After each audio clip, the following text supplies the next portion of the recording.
Let's go! What's going on, everybody? Welcome to the Master and Drum Whiskey Room. It's Whiskey Wednesday night. Whiskey Wednesday night. A little fired up tonight, but that's okay. I'm going to calm down. Everything's going to be good. We're going to be good tonight. I promise. We got some great whiskey you're going to be drinking tonight. Some phenomenal bourbons, some killer Irish whiskey. We're going to go through some new labels that people are going bananas for. We're going to go through, what else? The bottles I've been drinking this week. A bunch. It's a lot tonight. It's a lot tonight. All leading up to a great weekend. A great weekend, and I think it's going to be the Bourbon Junkies meetup up in Michigan, which I'm so blessed to be able to go to this weekend. You know, it's tough in the summertime. You know, sometimes you just don't too much is going on, but I am so happy to be going up and meeting so many different people that I've only met virtually or in the chat otherwise. Um, so yeah. Oh, is the mic being funky? Let's see here, guys. Mic, check. All right. Does it sound better now? The mic sounds better now. There we go. Oh, the likes sent us. Love the like. So, Julie and Dan, making sure that's working okay. Sound better, guys? Julie and Dan, who I've only met obviously virtually, many times we've done, live streams together, and we've talked to them a good amount, and I've talked to them personally a good amount, and I get to meet them in person, which is going to be amazing. I get to meet Dara, the average drinker, who's hanging out in the chat tonight as well, and just who else? I think I'm like getting like already so excited because the one person I've never got to meet in person yet is ADHD Whiskey. And I'm going to, it went bad again. Okay.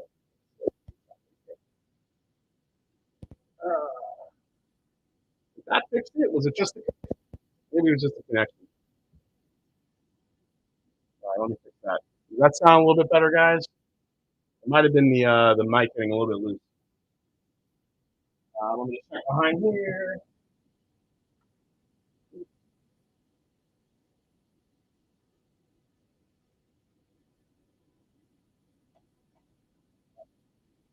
Gotta love when the mic's messed up. Not good, not fixed. Okay, hold on a second. Mic,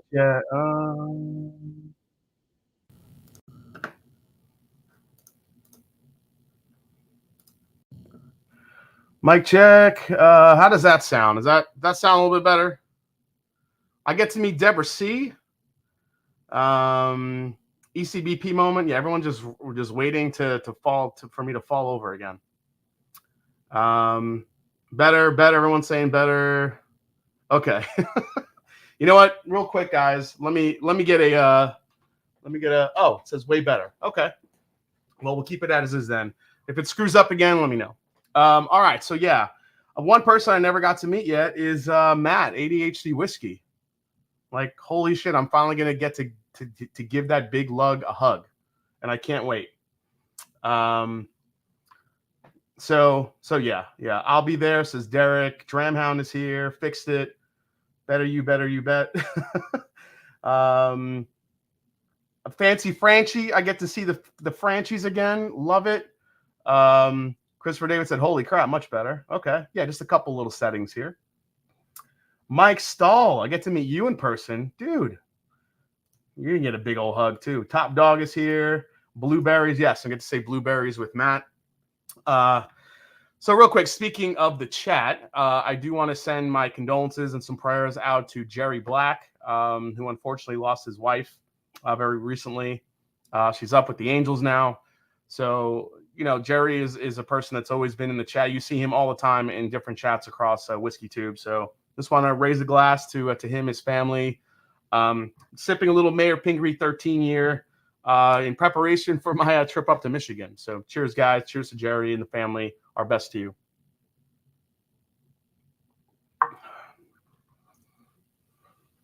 And holy hell, that's a good bourbon. Woo! Let's see. Duke McHale is here. Hey, Jason. Dan and Julie sent me. Dan and Julie, you're the greatest. Thank you. John W is going to be there. Man, all these people I get to meet. Yeah, I heard Matt gives great hugs as well. So yeah, Stephen A. Horses and Bourbon, Rebecca Page, Kenneth Rathburn, Jason Busey. The Buse is loose is here. Darrell says listening while packing for tomorrow's flight.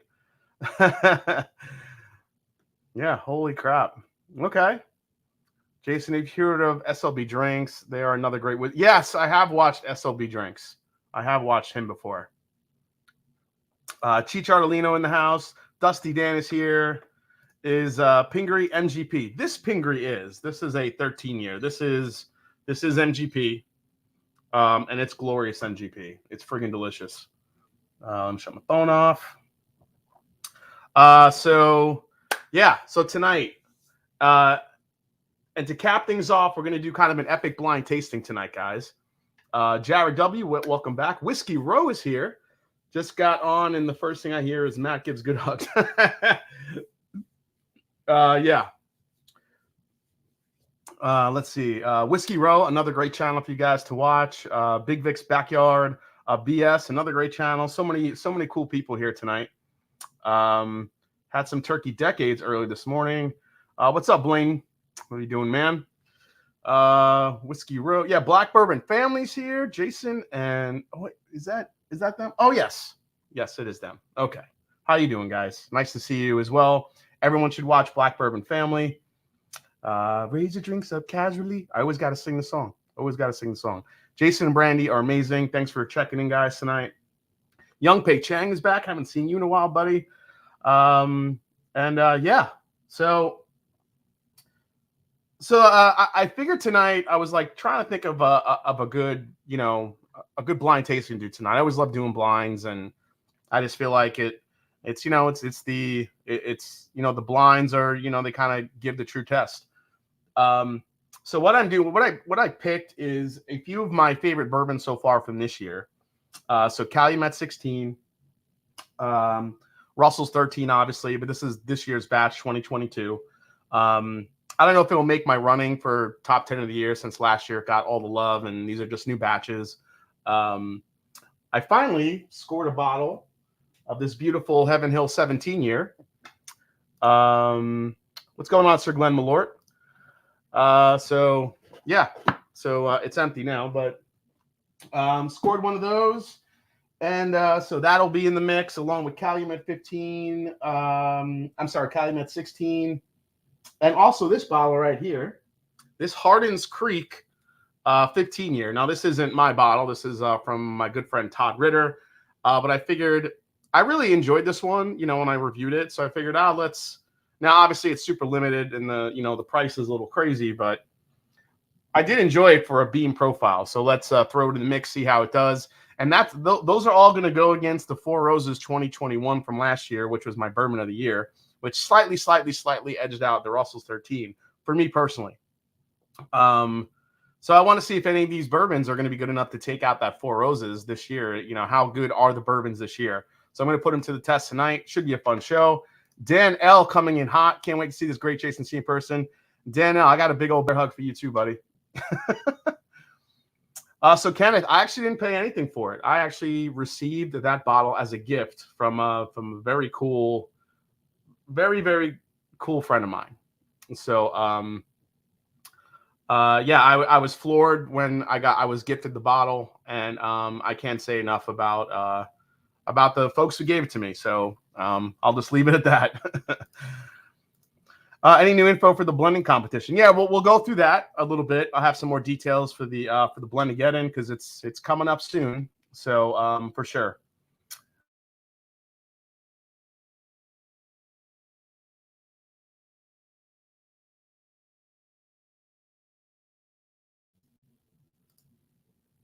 Well, what just happened? What about the Old Elk Double Wheat? I did like that bourbon a lot. I just thought that it was, let's just say, somewhat, I don't know. I just don't think it's going to stand up to these high-aged, bourbons as well. Yeah, Russell's 13 hit Ohio this week. It was pretty crazy. What about throwing some newer ECBP in if you're going for high age? I don't know. That's a good idea. I might be able to throw one in there. Holy shit. Julie L, $100. Tomorrow's Jason Busey's birthday. It's a national holiday. Just needed to acknowledge it. Everyone, please cheers to the Buse. Also love you, Jason. Can't wait to meet you in person. Absolutely, Julie. Cannot wait. Dude, happy birthday to Jason Busey. The Buse is loose. Cheers to you, buddy. So many. There you go. Love it. Yeah, if I know I think there were some storms in the area, maybe. So if I happen to lose internet, I'm apologizing. My internet's been really weird lately. So hopefully everything stays copacetic the whole time through here. All right. So yeah, so here in Ohio, there was people lined up. So I think they released. So Saturday morning, I think there was a big yeah, here you go, Jack Eppers. Waiting in line for Russell Reserve 30 for 7 hours on my day off in Ohio. I didn't show up, but got an M10 rye and trading for my first ever Stag Junior Batch 15. So yeah, I heard the earliest person there was like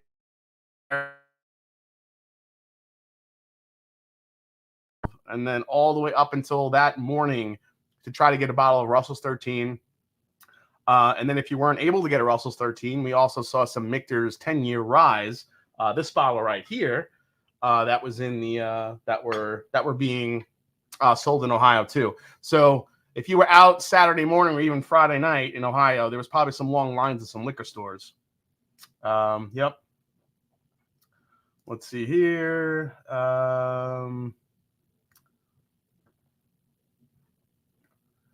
Yeah, hope it doesn't keep cutting out like this. What the hell's going on? Let me check something real quick. All right.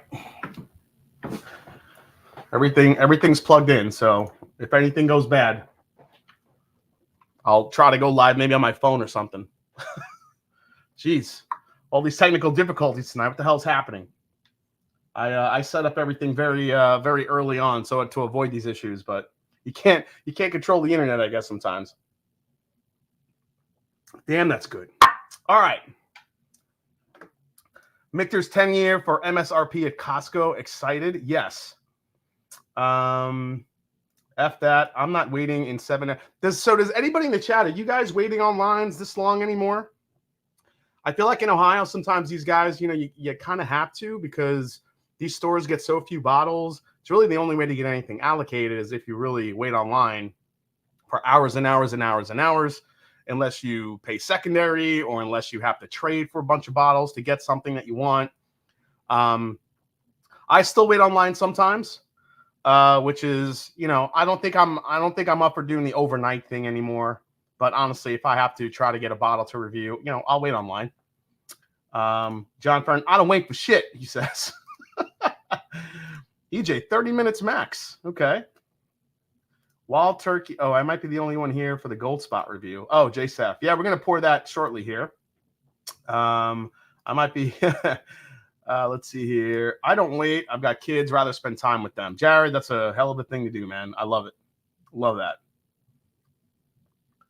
Let's see here. I waited an hour for the Der Gaelic knock wrap last year. An hour's my max. Yeah. I think I could go like maybe 2 hours at this point. Depends what the bottle is, though. But I still don't do it that often. Ohio's bottles to stores and bars, and we get leftovers. You almost have to wait in line. Yeah, I mean that's basically what it is. If you go to a specific store, and this isn't just an Ohio thing. This is it's obviously different from state to state. But sometimes stores are wholesale locations for bars and restaurants. So, like for instance, a store will get 6 bottles of Russell's Reserve 13, but 3 of those are going to go to bars and restaurants. That means there's only 3 for the public. So you're already cut in half. So you pretty much know if you have 3 people ahead of you, you're already screwed. Big Victor, Jason, and this is for the Internet Bill Fund. Thanks, Big Vic. Appreciate you, man. In Alabama, it's all allocated, but 2 hours is my limit. Yeah, I think I could go for about 2 hours here. Hey, Jason, the education Maryland Heritage was epic. Thank you. It's why we follow you, brother. Will Barrett, thank you so much for that. you know, I really thought I was going to bore the shit out of people, and it's been a little bit of a while since I really kind of took a deep dive into some history. If you guys have not caught it yet, the Marilyn Rye bottle review that I did, the Marilyn Heritage series, yeah, it was super limited. It was super allocated. Seal Box didn't have that many bottles, and they sold out like that. The prices were high. It was 14-year MGP, different blends of like 30-something barrels. But I enjoyed talking about it because I don't think people realize the if you go back in time and you notice how dominant and how present Maryland rye was before Prohibition. I mean, Maryland was a distilling hub, and you know, after Prohibition, most of it went away. I had mentioned, you know, brands like Sagamore are kind of reviving that. I still think people don't have really an idea of what Marilyn Style Rye is. Honestly, it's really just down to the basics. Marilyn Style Rye is a sweeter rye with a little bit higher of a corn content. But the more I read about it, I found out that some folks said that Marilyn Style Rye wasn't really that either. It was a high rye with a little bit of barley in it, which is still different from the Monongahela rye that we saw in Pennsylvania, which was normally 100% rye. So you kind of get into this back and forth with what style is what. No matter what you think of Maryland Style Rye or what the mash bill was or how it worked out, it was an easier sipping rye than what we saw in Pennsylvania historically. So I also found out, you know, there was a lot of rectifiers in Maryland Style Rye, you know, flavoring their whiskeys as well to make it easier to drink. So just a lot of cool history about it. I definitely think there's some really cool books about it too. What's the one I'm drinking right now? It's like a whole history on rye whiskey. It's actually right over there. I'll pull it out, you know, and show you guys. It's great. Let's see here. Yeah, I just went into like a little bit of a rye whiskey history dissertation. Pro tip: don't chug Midwinter's Night's Dram if you had plans to go riding. Yeah, Jason Busey, keep your ass home. Do not get on a bike. I don't wait in line anymore. I just watch the Mets play instead. Wow, Whiskey Nose. You're gonna say that when the Yankees are playing like fucking shit right now? I'm just saying. This is what happens when Yankee fans get frustrated. They start digging on the Mets. So this is what Yankee fans do. I'm just saying. The history is the best. Yeah, I love kind of going through that stuff. Yep. I waited in line for the second iPhone. I waited like 10 minutes and I paid the third guy to switch with me. That's the way to do it right there. That's the way to do it. Oh yes, Kenneth, I have both out to compare. So highest proof bourbon you've ever had so far, Jason. The 100 and God, this little bastard might be it. Oh no, that's not true. The Brain Candy was higher. Let me see here. So this is the Obtanian Brain Candy, which was 78.2% alcohol by volume, which just edges out the Jack Daniel's Coy Hill. So this is probably the highest proof I've had right here. 78.2% ABV. So 150 something proof and change. Yeah, that's probably the highest. And you know what's scary? He doesn't drink that high either. Jason pulled out Monongahela and it's only 918. That's right. I got to say it now because later I won't be able to get into it. Any giveaways tonight? I'll see. Maybe. You know what? Maybe I'll give away this flight. Why don't we do that? The barrel proof flight I'm doing tonight, the high age barrel proof flight. I'll give away a flight of that tonight. So just any super chats will get you in the running. That means I'll need Whiskey Nose, who's digging on the Mets to keep track of everyone. So it's on you, buddy. Todd Ritter, I love bourbon history. Just picked up Golden Wedding half pint bottle in 1929. Very cool. Taconic Rye was great. Grab 3. Oh, nice, awesome. Wait, our pick that we did, or just Taconic Rye? Let's see here. Boston Red Sox, baby, go Rays. All right, I got to catch up here. All right, let's get into this thing here. Let me put this aside. I have to thank one of my viewers, Oyson Hayes, for sending this along. So this is the gold spot. Jason Busey, Master Drum, when are we doing the Iron Root? We're trying to just figure out a date in fall. It's coming, and dude, you're definitely going to be there. And I want you to roll up with on your bike before we pick it. So, yep, that's happening. Kathy Joe Wow, thanks Kathy for the super chat. So here it is. This is the gold spot. I don't even think he opened it yet. It's unopened. Look at this beautiful thing. So here it is. So yes, this is an Irish whiskey, but look at the color on that thing. Woo, loving it. I'm so in for 4 free samples. Actually, it's 1, 2, 3, 4. It's 5 samples. Okay. So Gold Spot. What is this? What's in this bottle? Okay, here we go. Gold Spot is matured for at least 9 years in bourbon barrels, sherry butts, Bordeaux wine casks, and port pipes. There's a lot going on. Non-chill filtered, comes in at 51.4% ABV, so 102.8 proof for whiskey that is complex and full flavored. So it's obviously it's a limited release. I don't have a bottle count in here yet. Let me see if I could find a little bit of a bottle count.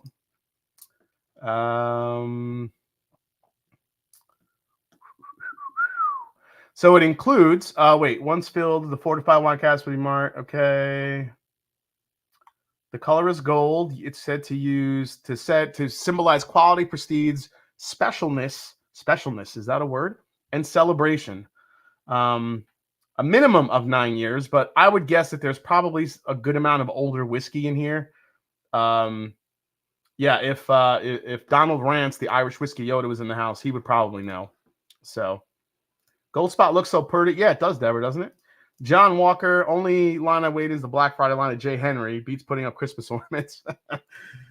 Oh, speaking of Jay Henry, I've been chatting with Nancy Fraley a little bit, and she's going to be, I don't know when, but she's planning on coming on the show at some point soon to talk about a very special project she's working on at Jay Henry.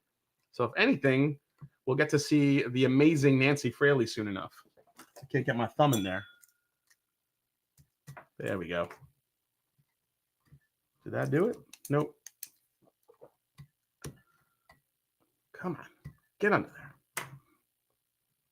there. Okay, got it. All right. And not a bad pop. You know what? Let me use one of these here. That's why I can compare it to the Blue Spot.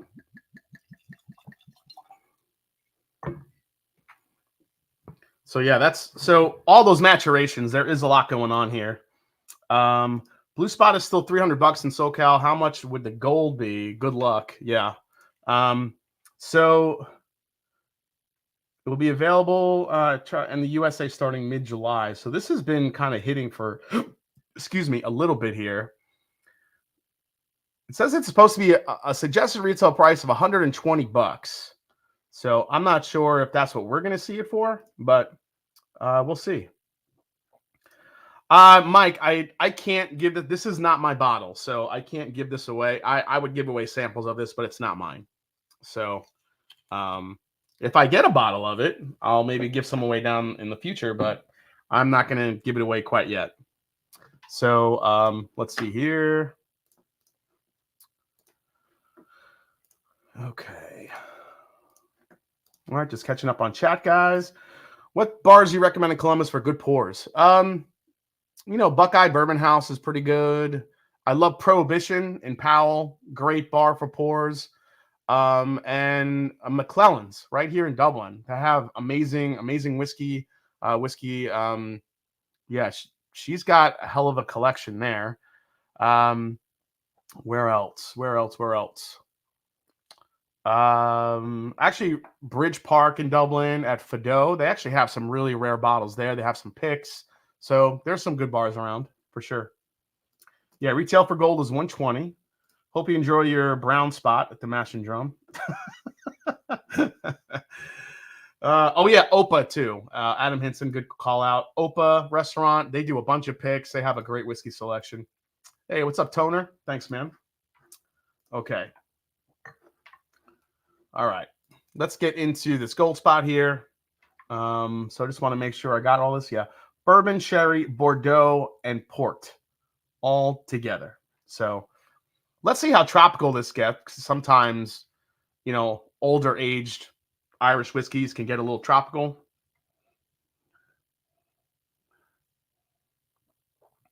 Ooh, yeah, there's definitely a lot going on in here. Toshi Bake, your lineup is ridiculous tonight, and I sadly won't be able to join the BJ meetup, so we'll need to live a cast through y'all. Opening a dusty 69 President's Choice. Damn, Toshi Bake. Damn.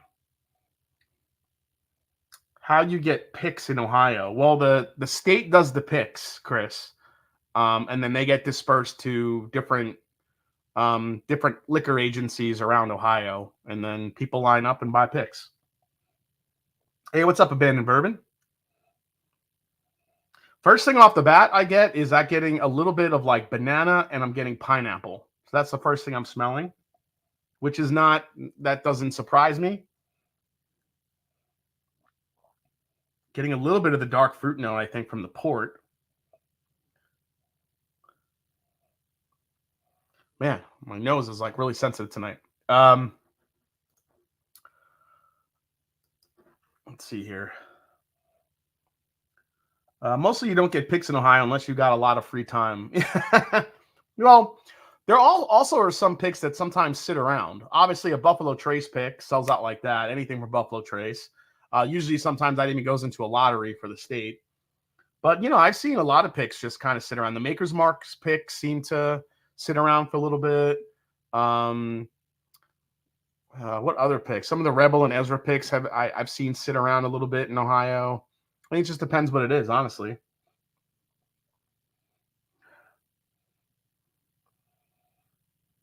Very, very distinct apple note here too, but like cinnamon apple. Man, I'm gonna put a little music on here. It's too quiet. All right, let's play this. All right, there we go. All right. Yeah, Old Scout. Those tend to sit around. I don't know why. Old Scout makes great stuff. Rebecca Page, thank you so much. Mostardo, this t-shirt is available at Turkey Tees. Turkey Tees 101, I think it is. If that's not the right link, go to rarebird101.com, go to his site, and the link is there. So that's right. It's my whiskey porn music.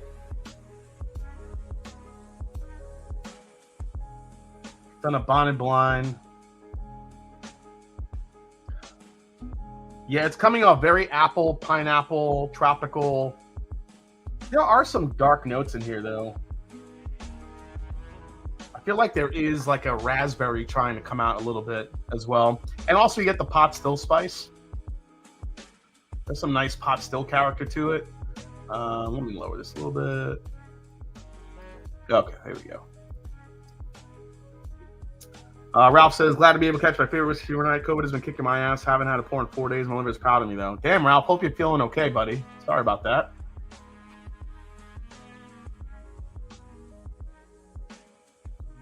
Oh, he must be working? Okay. Oh, man. All right. I just got to take a sip of this now. I'm tired of nosing it. Cheers, guys. Let's see how it is.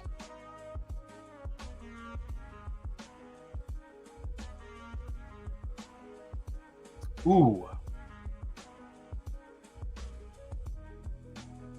I gotta say the palate kind of matches up to the nose. A lot of tropical flavors, the pineapple, little hint. I'm getting more of like an overripe banana, not like a. I want to say like a sweet plantain. I'm getting because there's a lot of like brown sugar on there too. Yeah, that's pretty specific. What's going on? Cheer, Jason. Sad you and Superman will be so close this weekend. I can't make it. Have a great time. Damn, Andy. Maybe one day. Did I miss you responding to my last chat, Jason Busey? What did I miss?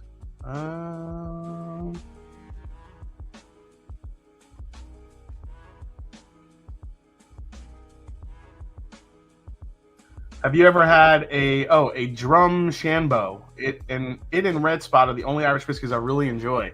I can't say I've had that, Buse. And thanks for all the super chats, man. It's your birthday.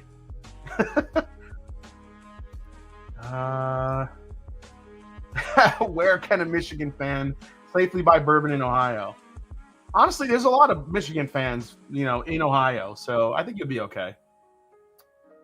Let's see here. Have you tried Lucky 7 French Oak, Mount Luna? Yes, I actually got to try it in Wisconsin when I was there with Scott, and wasn't really my favorite. I wasn't a big fan of that one. I don't know what it was. Something about the French Oak just wasn't vibing with me.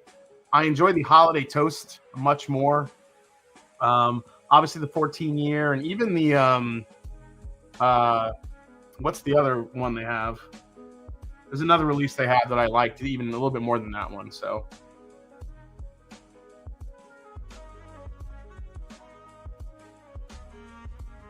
this is changing every time I go to it.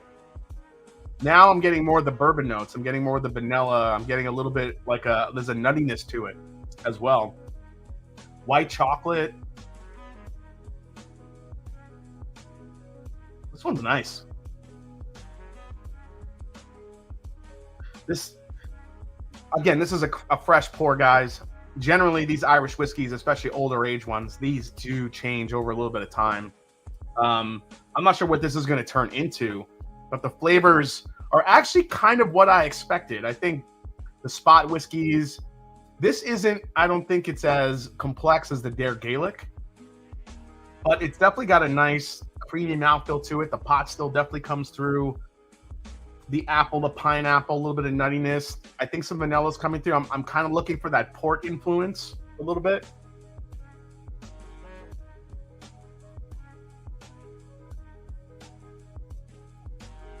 So what notes are you not a fan of in whiskey? Dill, black licorice. I don't like really finding fresh cut wood. That could throw me off a little bit. It's more about the finish for me, though. If you have a bitterness on your finish, then that's what kills a whiskey for me. Like a youthful bitterness. Oh, shit, it's the Bourbon Wrench. What's going on, buddy?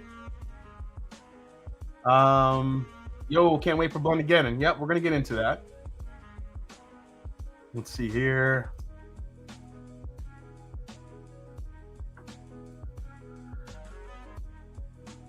On the palate, there's way more pot still spice that I'm getting than I thought I would. I thought it was going to be kind of overtaken by all the finishes, and that's really not happening.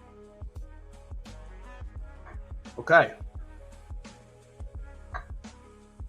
Yeah, more the pineapple, the wood spice. All right, where is it?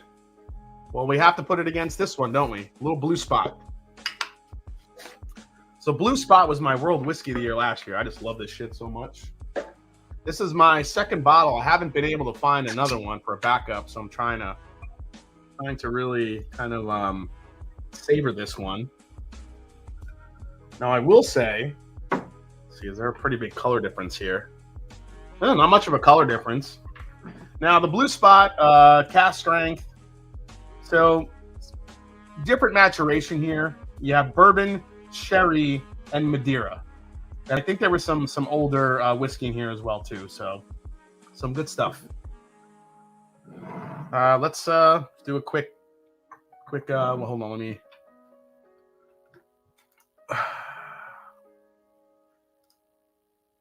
Thoughts on Fry Ranch? Picked up a single barrel Sorpy today and looking forward to it. I love Fry Ranch and what they're doing. Absolutely. See, I don't mind anise. I think fresh, like star anise, I don't mind, Emily. It's like that fake licoricey, like that black licoricey note that I get. I can handle star anise. I don't mind that one. But if it comes through like with a fake licoricey note, then that just kills it for me. It really does. Yes, yes. All right, so let's compare the noses here.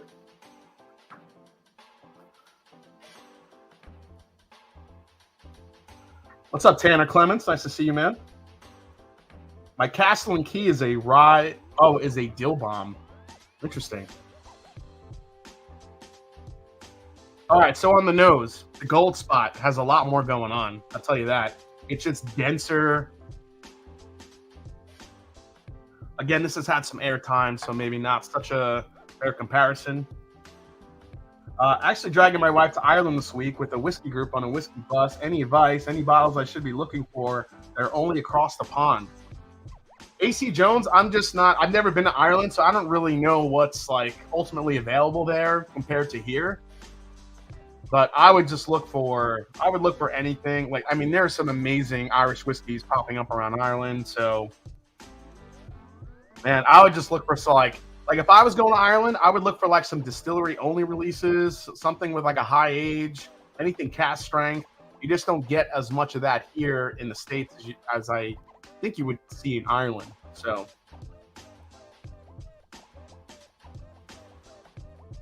all right, let's try this one.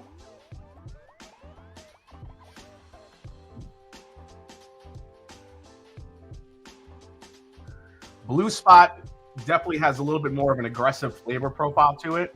You get the Madeira, I think, a lot in that over the bourbon and over the sherry. I think the Madeira cask in here it just comes off a little bit darker, a little bit more earthy. I shouldn't say earthy because sometimes people take that in a bad way. I mean, like you get like a lot of like spices and like clove and pepper and some of the stuff like that. You do get the pineapple. You do get some like, I'm not really getting the banana that I'm getting in the Gold Spot here.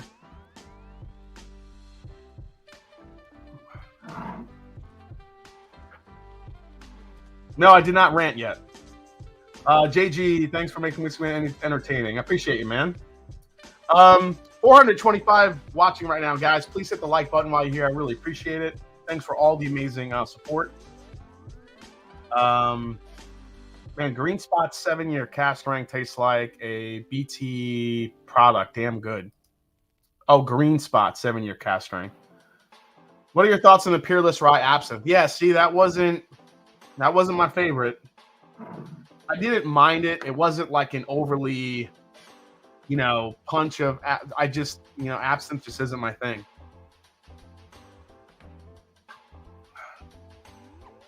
How's Redbreast 15 worth a buy? I love Redbreast 15. I think it's great, but I still think for the money.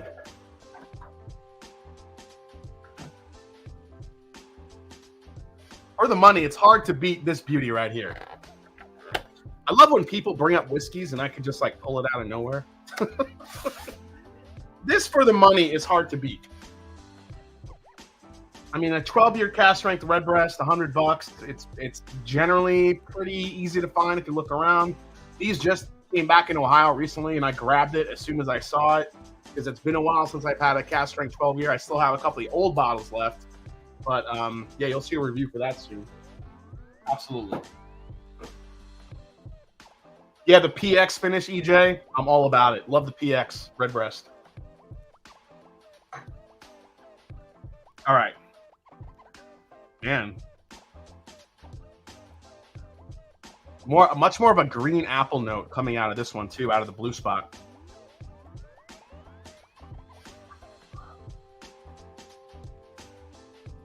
All right, so here are my thoughts here. I think whiskey geeks, bourbon geeks, and folks that love higher proof will absolutely prefer the Blue Spot. I think it's got all the flavors. It's got much more of a flavor punch to it. It's complex. It's got different layers of flavor. But on the other side, the Gold Spot, I think, is more layered in flavors. The flavors don't hit you like the Blue Spot does, but the Gold Spot has a lot of like different nuance coming through with all those finishes. Now it's a little bit of a lower proof, and I think it actually drinks under the proof. I think it drinks even lower than the 102. It's a real easy sipping but complex Irish whiskey. For 120, for this one though, I still probably wouldn't go over retail for it. If you find it for 120, I think it's definitely a delicious Irish whiskey.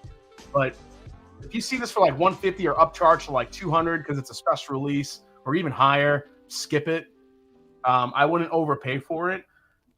It's a damn good, fine Irish whiskey, but there's so many good Irish whiskeys on the market today, including the Redbreast PX and stuff like that. So,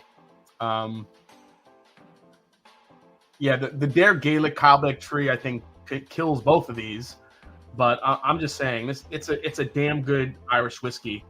I'm gonna do a full review on this, but I wanted to get the first pour out of the way. But yeah, it's good. I mean, is it bad to say that it's kind of what I expected? I expected a lot of, like, pineapple, and I didn't expect the banana really. The apple, cinnamon, pineapple, pot still spice. I got all the things that make a great Irish whiskey at a good age.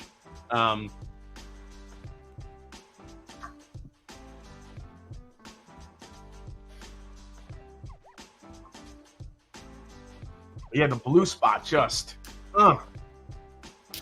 punches. If you don't like cast strength Irish whiskey, I think the gold spot will be right up your alley. It's nuanced, like I said, it's layered, it's got a lot going on.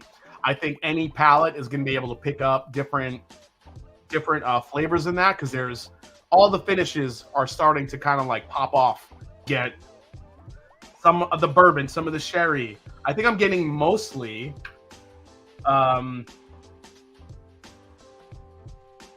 yeah, I don't know if it's the Bordeaux. Is it the Bordeaux that's kind of giving me some of these like richer, like nutty flavors? The bourbon, it's kind of all over the place.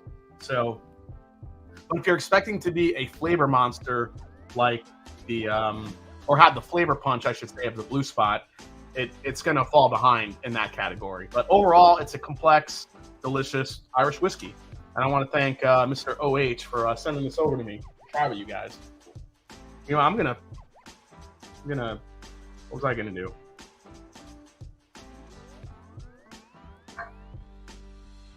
I want to see if this new Redbreast, it's live, baby. I want to see if this new Redbreast, I call it the G spot. This takes some fall. Love it. I want to see how this the newer Redbreast 12 cast strength measures up here. Now, here.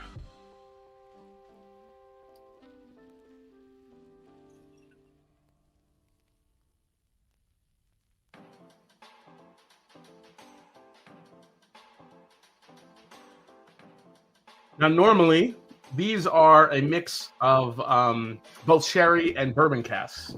So I'm going right in on it. Hope that blue box Redbreast isn't the disappointment the first few have been. Oh yeah, the blue box. Yeah, I do not like the small batch cast strength. I think there's some real young whiskey in there that they're trying to. I'm not a fan of that one. I was not. I liked the Kentucky Oak if you saw my review, but I wasn't like a huge fan of it. It was okay for what it was.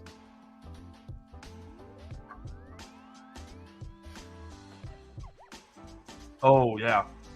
Oh. This is much more direct, but it's so damn good. I think the older ones are still better, honestly. I think there's still some older whiskey in there, but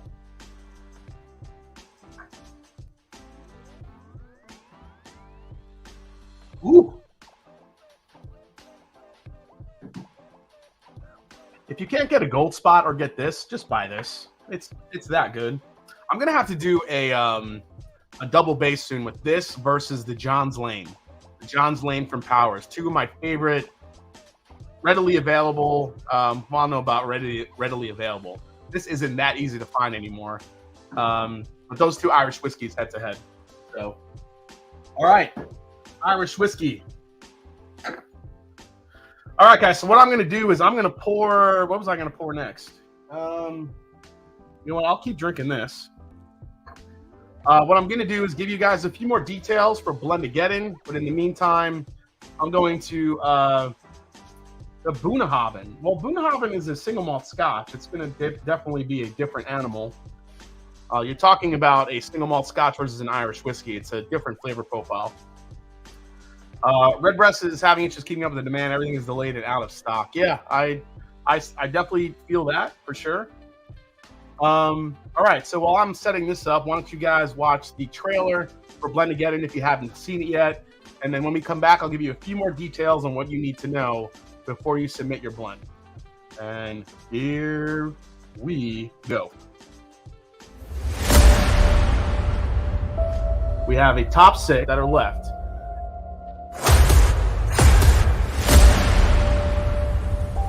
And you haven't told us anything about these blends. We don't know. I actually don't have know anything about them.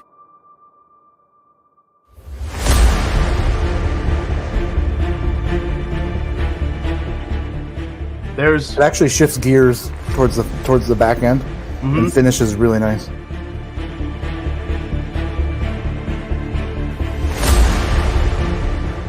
If they were able to successfully blend out the banana note that is over dominating in some of those Jack products, then I would say whoever blended this has an excellent skill set.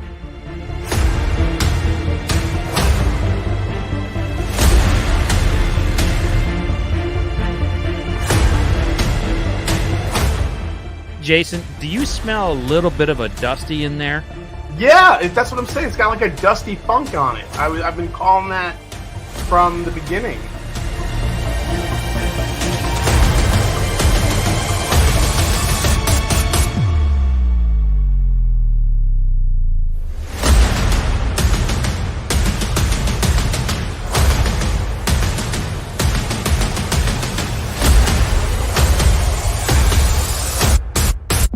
I'm about out of it too, and by about I mean I'm out of it.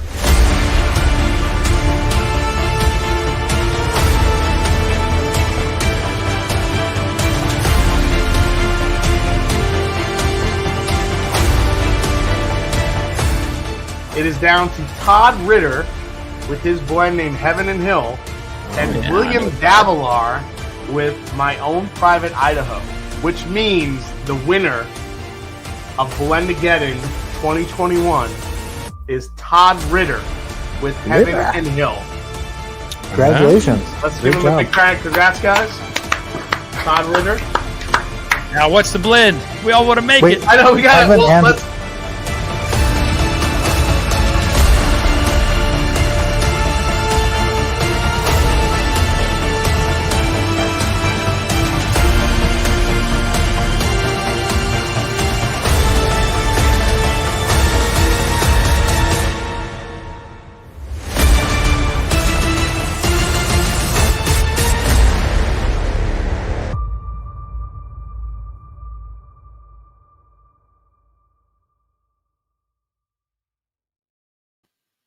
Woo! I know people are pumped up for that. I know a lot of people were asking what the blend was, but Todd, I don't know if you want to reveal it in the chat. I don't remember offhand what the blend was.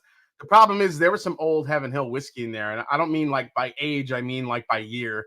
I think Todd had some like old dusty bottle in there, so it's going to be a little bit hard to replicate that blend. But that blend, when it came to the balance of it, of like the newer bourbon and the Heaven Hill giving that little bit of a dusty note, we all fell in love with it. Myself, Matt, Fred, we fell in love with that blend. And it won, I'm not going to say it won handily, because I will say William Davalar's My Own Private Idaho was this close. It was this close. It just wasn't as unique as Todd Ritter's blend. So yeah, I want to know how many hours that trailer took. That took about an hour to make, bourbon. Yeah, I edit all the time, so it's just like bang, bang, bang, bang. The proof on my Redbreast's cask strength is, it's right here. This one happens to be 112.6. 112.6 on this one. So here is the blend. Last year's blend was ECBPA 120, B520, C920, and some old Heaven Hill. So it was a Heaven Hill. He called it my own, what was it? Heaven and Hill. Is that what you call it? Or Heaven and Hell? I forgot what you called it, but yeah. Yeah, an hour. Yeah, crazy stuff. So here we go. So here, yeah, it was kind of like a Michael Bay trailer. Yeah, that's where I was going for, I think, a little bit. So here are the details. If you have I set up a specific mailbox to get all the blends mailed to instead of coming straight here. So if you have a blend that you want to enter to Blendageddon, the first thing I ask you is, number one, you have to come up with a name for it. Come up with a creative name, whatever you want to name your blend. I think sometimes people forget that it's really kind of the one way that it makes it just easier to track. So come up with a fun name for your blend, name it, put it on the bottles, put it on the label before you send it in. Number 2, if you have, I've been saying this because if with different judges coming in this year to help judge, I'm going to have to send them bottles of your blend. So you're going to have to make enough of your blend in order to supply a couple different judges each week. So whatever blend you're working on, make sure you can recreate it in case we need more. I think first off, start out with anywhere from 6 to 8 ounces to send. This way I could have 2 ounces for myself and I could send some others to other judges that are going to be helping out with. So that's number 2. Number 3, I actually think I mentioned number 3. Make sure you have some ready to go after the fact. If you get bounced in the first round, you just maybe can keep working on your blend, but that's it. If you make it on to the following round, and you keep coming, and you keep going on to the next round, we're going to need more of that blend as it goes on. But that's why I'm saying in the beginning, already kind of give yourself about 8 ounces to mess with to send in. Next point, and I'm trying to remember what I was going to say here. What was the next thing I want to hit on? When it comes to the different categories, as you saw, there's 2 categories. One is the Frankenstein blend, and one is the American whiskey blend.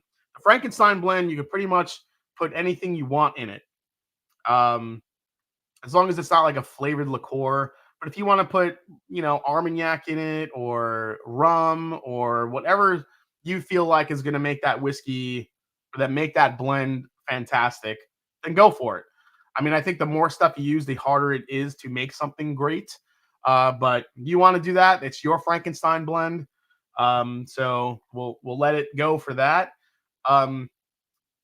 If you want to do more than one category, it's one per category. One per category. So if you feel like you have a good Frankenstein blend, and then you have the American whiskey blend. Remember, the American whiskey blend, it just has to be American whiskey. It could be all bourbon, it could be bourbon, it could be rye, it could be a blend of corn whiskey you want to throw in there. It's got to be American whiskey. That's kind of like the big prize. So that's like the big category. So your American whiskey blend is, say you have that one, and say you have a Frankenstein blend. You're only allowed 1 entry per category, so you can't do multiples. So if you have 2 blends you're working on that you think can win, you got to pick one. You can't send multiples, and that's pretty much it.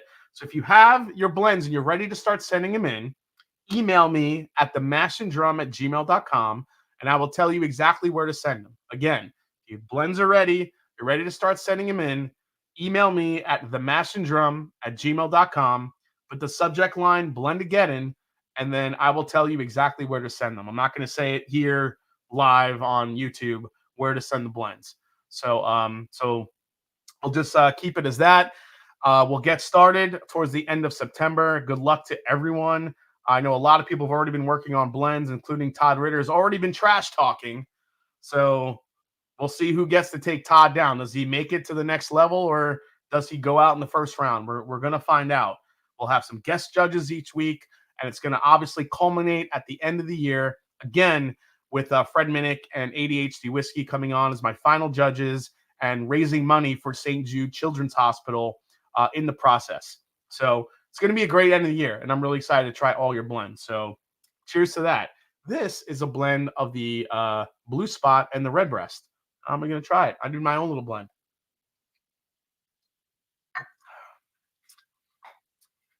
Dang it, that's delicious. That worked. Saucy Shane, I'll email you later, Jason. Yeah, you don't have to light up my inbox right now. I'm just saying, just email me when you're ready, and I'll tell you exactly where to send them. All right. Hey, Will Henderson is here. Glad to see you, buddy. My Mets are winning right now, 6-1, it looks like. So I'm happy about that. The Mets ran into a couple of bad luck games the last 2 days, but looks like they're getting back on track tonight, hopefully. See if that the bourbon. I volunteer as guest judge to taste the worst blends. Hey, Trev, I may call on you, so don't sell yourself short, buddy. Jason's doing it right. We're all smart enough to know why. No epic hype video for me this year. I can't offer my palate this year if need be. I'm one and done on blends. I don't have the patience. Rest in peace, mini funnels and beakers I smashed. Looks like Pop 'em, Don't Watch 'em is over the blends. Pop 'em. Yeah, you want to come on and taste it? You're in. We'll see. We'll see how many blends once I figure out how many blends I get, I'll start figuring out, how many judges I'm going to need. So it's really all about the amount of blends. What's up, Michael Liacata? Nice to see you, buddy. Todd Ritter trash talking? Nah, yeah, he likes to trash talk. He's got a mouth. Jason isn't a hard man to get a hold of. Yes, I'm very transparent, as you guys know. I make myself very accessible to anyone who needs help with anything. Yeah. Let's go, Yanks. Boo, Kyle. Will Anderson, F the Mets. That's why I love Will, man. He's just like, you know what? F the Mets. Shit. Jason is a channel for the community. Why he's dude, thank you so much, man. I appreciate that. Yeah, this is all for you guys. This is for the community. Yeah. You could say, yeah, Jason gets free whiskey out of the deal. I do, but at the same time, it's just cool to get you guys involved, the community involved in making these blends and sending them in. And man, the prizes this year, I'm not even going to say what it is yet, but it's going to be worth it. So whoever wins this year is going to have a hell of a time. Let's just say there may be some travel involved. That's all I'm going to say. Okay, we'll go from there. All right, let's do it. It's time. It's time from everyone's favorite segment, What's to See on the TTB. There's a lot.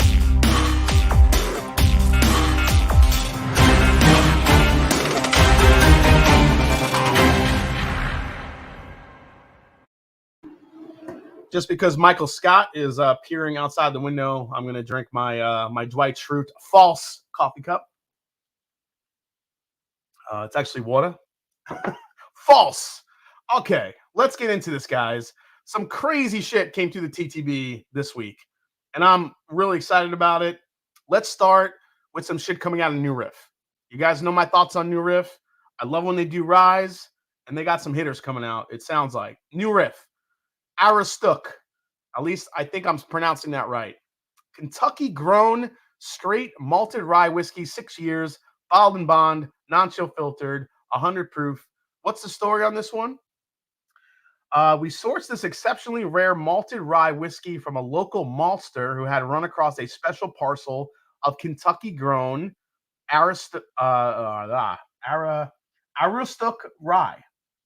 He altered, what did he say? He altered to malt it for us, and we said yes, yes, yes. The result from both the Aristook varietal and the Kentucky terroir is markedly different from our standard malted rye. I'm all about different. Let's do it. I'm all on board for that. If that becomes available, I'm going to definitely try to get a bottle of that. So let me go to the comments here. Let's see. I'm feeling the W for my blend. I'm just saying I'm coming for you, Ritter. Love how Big Vic. Love how people are coming crazy. Julie L. Had a blend, but he won't enter. Breaks my heart. It's really good. Dan, enter the blend. What the fuck? Enter it. Come on, Dan. Dan, with the great whiskeys you have, I'm sure that is a killer blend. You should just do it. Just enter it. There's no, it's whatever. If you get knocked out of the first round, you get knocked out of the first round. It doesn't matter. You're still a great human being. I'm not going to listen. I lose in the first round of fucking Matt's Madness every fucking year. So I have no, what do I care? So if you go out in the first round, you're still a great dude. Who cares? I'll still hug you. You know what? Bring your blend to the Junkies meetup if you can, if you remember. Julie, go bottle that for him. Make sure you bring that blend. I got to try it. I want to try it before everyone else does. All right.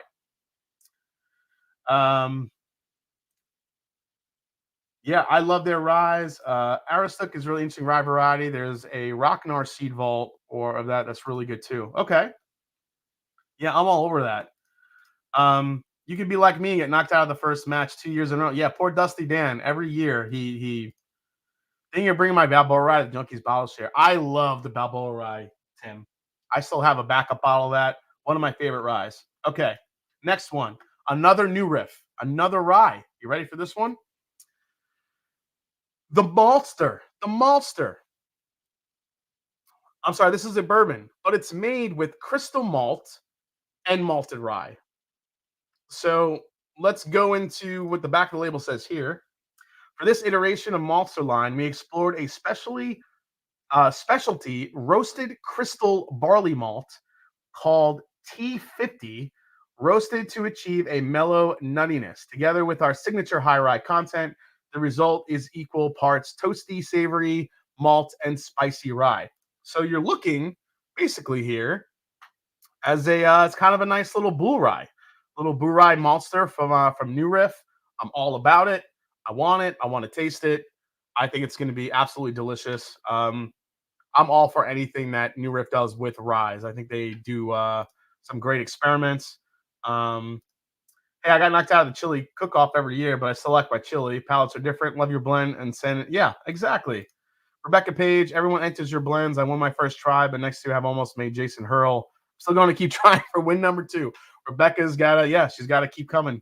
She's got to keep coming and making the blends. I told him I'd still hug him too if he lost. Maybe your hug will offer. Okay, all right. I'm gonna try to make him do it. Crystal malt seems as though it's too subtle. Yeah, I mean, like a slight nuttiness.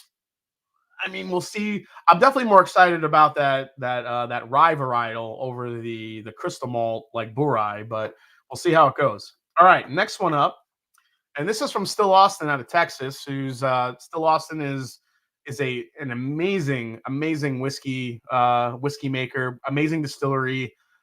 They're coming out with a double barrel straight bourbon whiskey. Still Austin has been kind of helped along another Nancy Fraley amazing project. So this spirit pays homage to one of our city's most enduring legacies. Here's to the coffee shop philosophers, the late night scholars, and the countless free thinkers who started in Austin and went to charge the world. It looks like tastes heavy of oak, leather, maple, and brown sugar, worthy of sublime institution.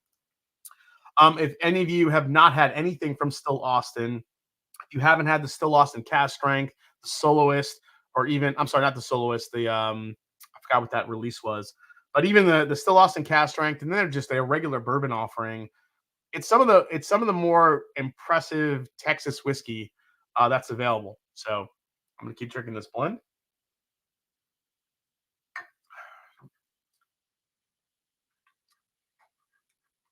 This is turned into pineapple strawberry. That's crazy. Okay, love it. Next one. For those of you who love Metallica, Blackened. Looks like they partnered up with the great Wes Henderson. This is going to be a Kentucky straight bourbon whiskey finished in white port wine casks. So it's going to be cask strength. It looks like it's going to be 117 proof. Blackened has been doing some of these Blackened Times or Blackened X, whatever, however you want to say it. But it's basically blackened with another whiskey maker. We saw the one with Willet last year, which I thought was pretty damn good. This one in a white port wine cask, which is pretty interesting because I think this is going to kind of get us into the next label, which kind of blew up the internet, blew up the whiskey sphere, which was this one. A Midwinter's Night's Dram, coming out with a 10-year anniversary version of a Midwinter's Night. Now, Midwinter's Night's Dram is generally, using, port wine.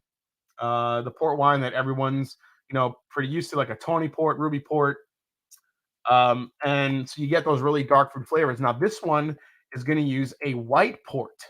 So it's made entirely of white grapes. Just like its regular, just like its brother, this is a fortified wine. Comes in a range of different sweetness levels. It's a great dessert wine, and it looks like we're going to get a white port version of the Midwinter's Night's Dram. Here's the back label of it. So it says, let's say, this special 10-year anniversary edition of this beloved whiskey finishes exclusively in white port barrels instead of the traditional ruby and tawny port. This lends a delicate balance of Yellowstone fruit, Earl Grey tea, candy ginger, and marzipan, a counterpoint performance to a decade-long drama. So what they're going for here is a complete reverse of the regular Midwinter's Night's Dram, which is usually dark and raisiny and chocolatey and definitely like fruity and cinnamony and gives you all like those great, almost like those holiday flavors. Now, on the flip side of that, they're going with a white port, which you're going to get some brighter flavors, maybe more of an apple and a peach and some of these brighter flavors that you normally get with a white port. So I just want to see your reaction to that in the chat. Julie L, thank you so much for coming. Can't wait to see you. Have a great rest of the week. I will see you soon, Julie and Dan. Audriana is here. Audriana, Whiskey Mountains. How you doing? Audriana, did you just celebrated a birthday too, didn't you? I think you did. Happy birthday to Audriana. Let's see. Okay. Yeah, Women in Whiskey's going down after this.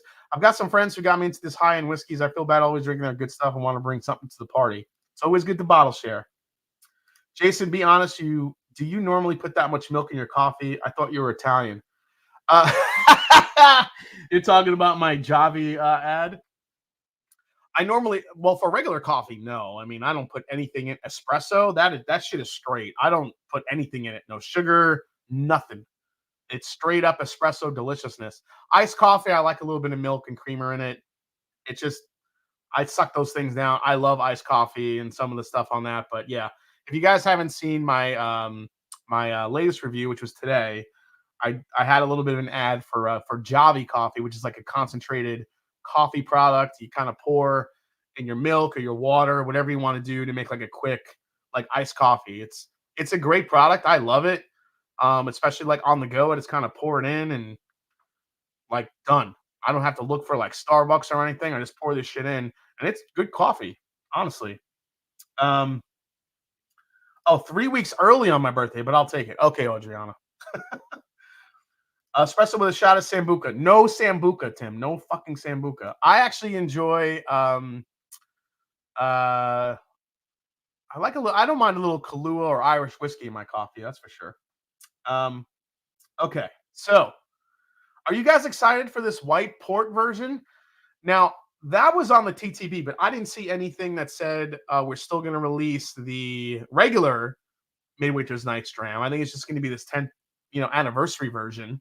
So for those of you that want that Midwinter's Night's Dram, the Ruby and Tawny Port version, I don't think we're going to get that. I think we're going to get this white port one, which being a 10th anniversary is going to make it just fucking that much harder to get, which sucks.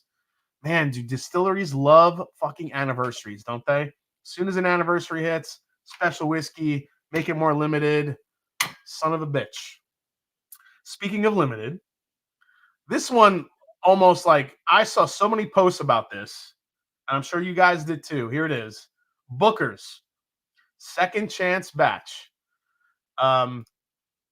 This is a first for my dad's bourbon. We picked it specially for my friends at UK Health, who gave me a new lease on life. There's some of the finest people I know, so we collected a single barrel of the finest Booker's bourbon we could find. That's right, a Booker's single barrel, 7 years, 6 months, 17 days, warehouse D, floor 4. This is what it looks like in the new wrap.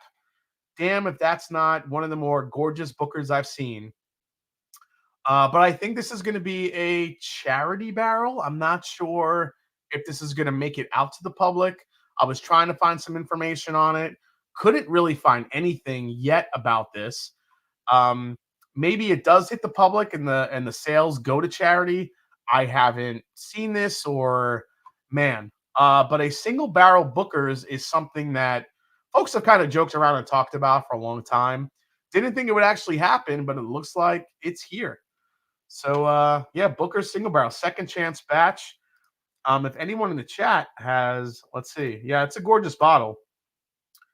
Oh, Donald Rant is in the house, just popping in for a quick break of work. Donald, I just wanted to know, we just tried the Gold Spot earlier, the Gold Spot Irish whiskey. And I wanted to know, it has a 9-year age statement on it. I was wondering if you knew the rest of the ages that were in that blend. So if you could maybe let us know, inform us thusly, as you always do, Mr. Donald Rants. I thought it was a joke, Master. Yeah, I thought I wasn't really believing it, and then there it is. Donald Rants has answered the Yoda signal. Yes, he has. It's Booker's. I'll pass. Even a single barrel, Dustin. Like even if somebody was picking a single barrel of Booker's, that's something that really hasn't really popped up ever. It's usually a batch of multiple warehouses. You're saying you wouldn't be intrigued by that, Dustin? Come on, I don't believe that. Master Drum, it's going through medicinal whiskey charity. Okay, there it is. It's going through medicinal whiskey charity. Okay. Well, I mean, I'm gonna fucking try to get one. I'm just saying. Gold Spot 90, the Bordeaux wine casks are 16 to 17 years old. Okay, so the casks are that age, but what age is the whiskey that's in there? Lily says woof to her favorite channel. I love Lily. Look at Lily. Look at that beautiful bulldog. I don't know if you guys, did I ever tell you about my bulldog, Maximus? I had a bulldog for 14 years. He was like my son. He was my boy. I miss him every day. And when EJ sent that photo of of Lily with that face and that underbite, oh my God. I want to give Lily all the belly rubs she needs right there. That beautiful bulldog. Oh, I love it. At the price it would cost for a bottle, I'll pass. I mean, do we know the price? I don't even know what the price is going to be. I mean, it's a single barrel. There's going to be multiple bottles of it. I don't know. We'll see. We'll see what it is. Yeah, it's going to go to collectors, I think. Master Drum, Met 6'5" bottom said the Braves are coming back. Son of a bitch. That makes me crazy. All right, it's my son's second birthday. Drinking some Eagle Rare tonight to celebrate for him. Cheers to birthday number deuce from the Bourbon Amateur. All right, next one. Let's see, did I skip anything? Oh, something coming cool for Penelope.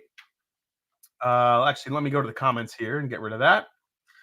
Penelope is coming out with the Valencia straight bourbon whiskey finished in Vino de Naranja casks. So that is just basically an orange wine. So Valencia is part of the Cooper series that Penelope is working on. They're going to be, Mike from Penelope, Mike Palladini, told me a little bit about this. I was like, dude, this better not get into like the Parker's Heritage, like Curacao barrel, like tang in my bourbon bullshit. He said it's not like that. It has a kiss of the orange. I'm looking forward to trying this one. I'll try anything that's new. So I don't mind that one. I think I just saw, let's see, Donald Rant's majority of stocks came from 9 year for the bourbon, sherry, and port matured whiskey. The Bordeaux wine matured whiskey. Oh, so the Bordeaux wine in the blend is 16 to 17 years old. Wow. Okay. Well, that makes sense considering the depth of flavor that's in that Gold Spot. It's a little bit of a lesser proof, but I could the apple, the pineapple, the banana, like the sweet plantain note I was getting on that Gold Spot. Could totally see that. Thank you so much, Donald Rance, the Irish whiskey Yoda. Give him a hand, everybody. All right, last one. Boone County coming out with a maple syrup cask finish. I mean, maple syrup casks have been around for a little while. Looks like Boone County is getting in the game on that one. I don't know if I've had not a Boone County. I don't know if I've had a maple cask finish that I've been like crazy about. I already think bourbon is inherently sweet. And again, this just kind of proves my theory that bourbon drinkers and distilleries are gearing more for a sweeter profile in bourbon and whiskey in the future here. I think if you look down the line, everything is just getting sweeter. I think the spice is kind of starting to take a back seat. In most cases, everything's getting towards more a sweeter profile. It's okay, but I just hope we don't lose that spice, All right. And I think that's it. All right. I'm going to take a deep breath because it's rant time. It's rant time. Here we go. I'm going to try to keep the blood pressure down. All right. Here we go.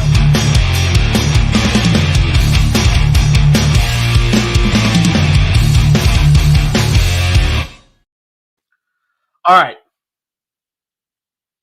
So there's a Reddit thread that's been out. The Bourbon Junkies by, if you guys saw that video, did they did a video on it. It's about a threat on, not a threat. Oh my God, a thread on Reddit that talked about, are whiskey tubers being paid? So let me show you some of this here. So this was the beginning of the thread. So this is the original thread. I've been following a few whiskey review channels, and lately it seems like some are giving good, undeserving reviews to crappy juices. Are they getting paid, or is it just coincidence? What do you guys think? Now, there were some nice comments about my channel and other channels. There were some not so nice things about my channel and other channels. But there were some comments in there that really bothered me. And generally, I don't get really bothered by that shit because a lot of folks, they say what they say, and they like to spin, conspiracy theories, and I get that part of it. That's part of anything about putting yourself out there into the mainstream, and I get that part. Most of the time, it doesn't bother me. There was some distinct comments in there that did bother me because I felt like it was a dig at my integrity, a dig at, what I do here on, YouTube that I love so much. And I felt like it was stripping away at that. You guys may not know this about me. I'm a very competitive person. If you've seen me compete in Matt Madness and lose, I get very upset. I get very pissed. There's a part of me that does compete. I think there's a small part of me that does compete on YouTube and WhiskeyTube.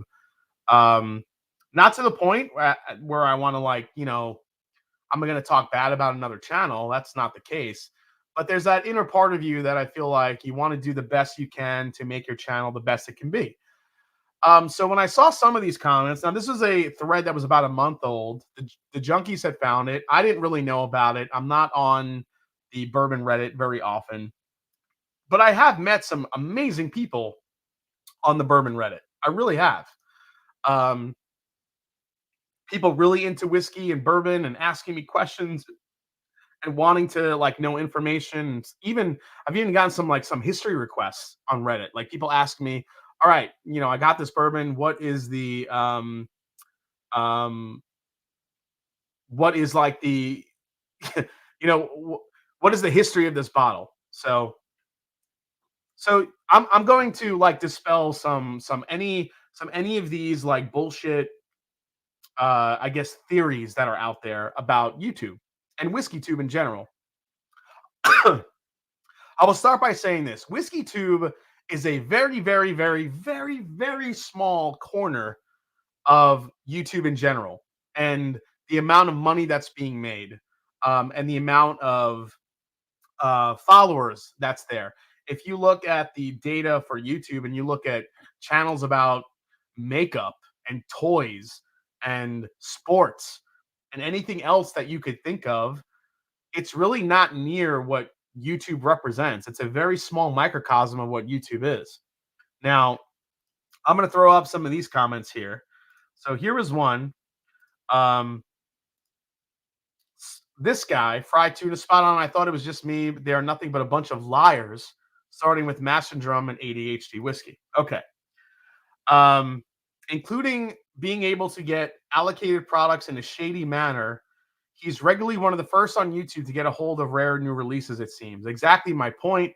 People in Ohio that are connected with OHLQ always seem to get allocated product frequently and lottery items every single year. All right. First thing. OHLQ, I have a good relationship with, but they don't give me free anything. If you guys know OHLQ, they don't give you shit. If you do a barrel pick with them, which I've done before, you have an option to get a free bottle of the barrel you helped pick. And that's only fair if you take time out of your schedule to go and pick a barrel. I mean, that's what I would do. But when it comes to getting free bottles from OHLQ, they don't give me anything. Nothing. I haven't even won a fucking lottery item on OHLQ. People may see Jason C in the winners list, but that's not me. That's another Jason C. I have not won one OHLQ bottle raffle in all my years of living here in Ohio. And they haven't given me anything. Do they invite me to go pick some single barrels from them? Yeah, of course. And I love doing that. Single barrel selections are the best because I'm helping pick something good, I think, for the state of Ohio, which is where I live. So why not? That's fun. But they don't give me anything. They don't pay me anything. I don't write notes for anything. I don't do shit other than just go to barrel picks if they want me to go get a barrel pick. So if anyone thinks that I'm like somehow under the thumb of OHLQ, it's complete bullshit. All right, so that one's done.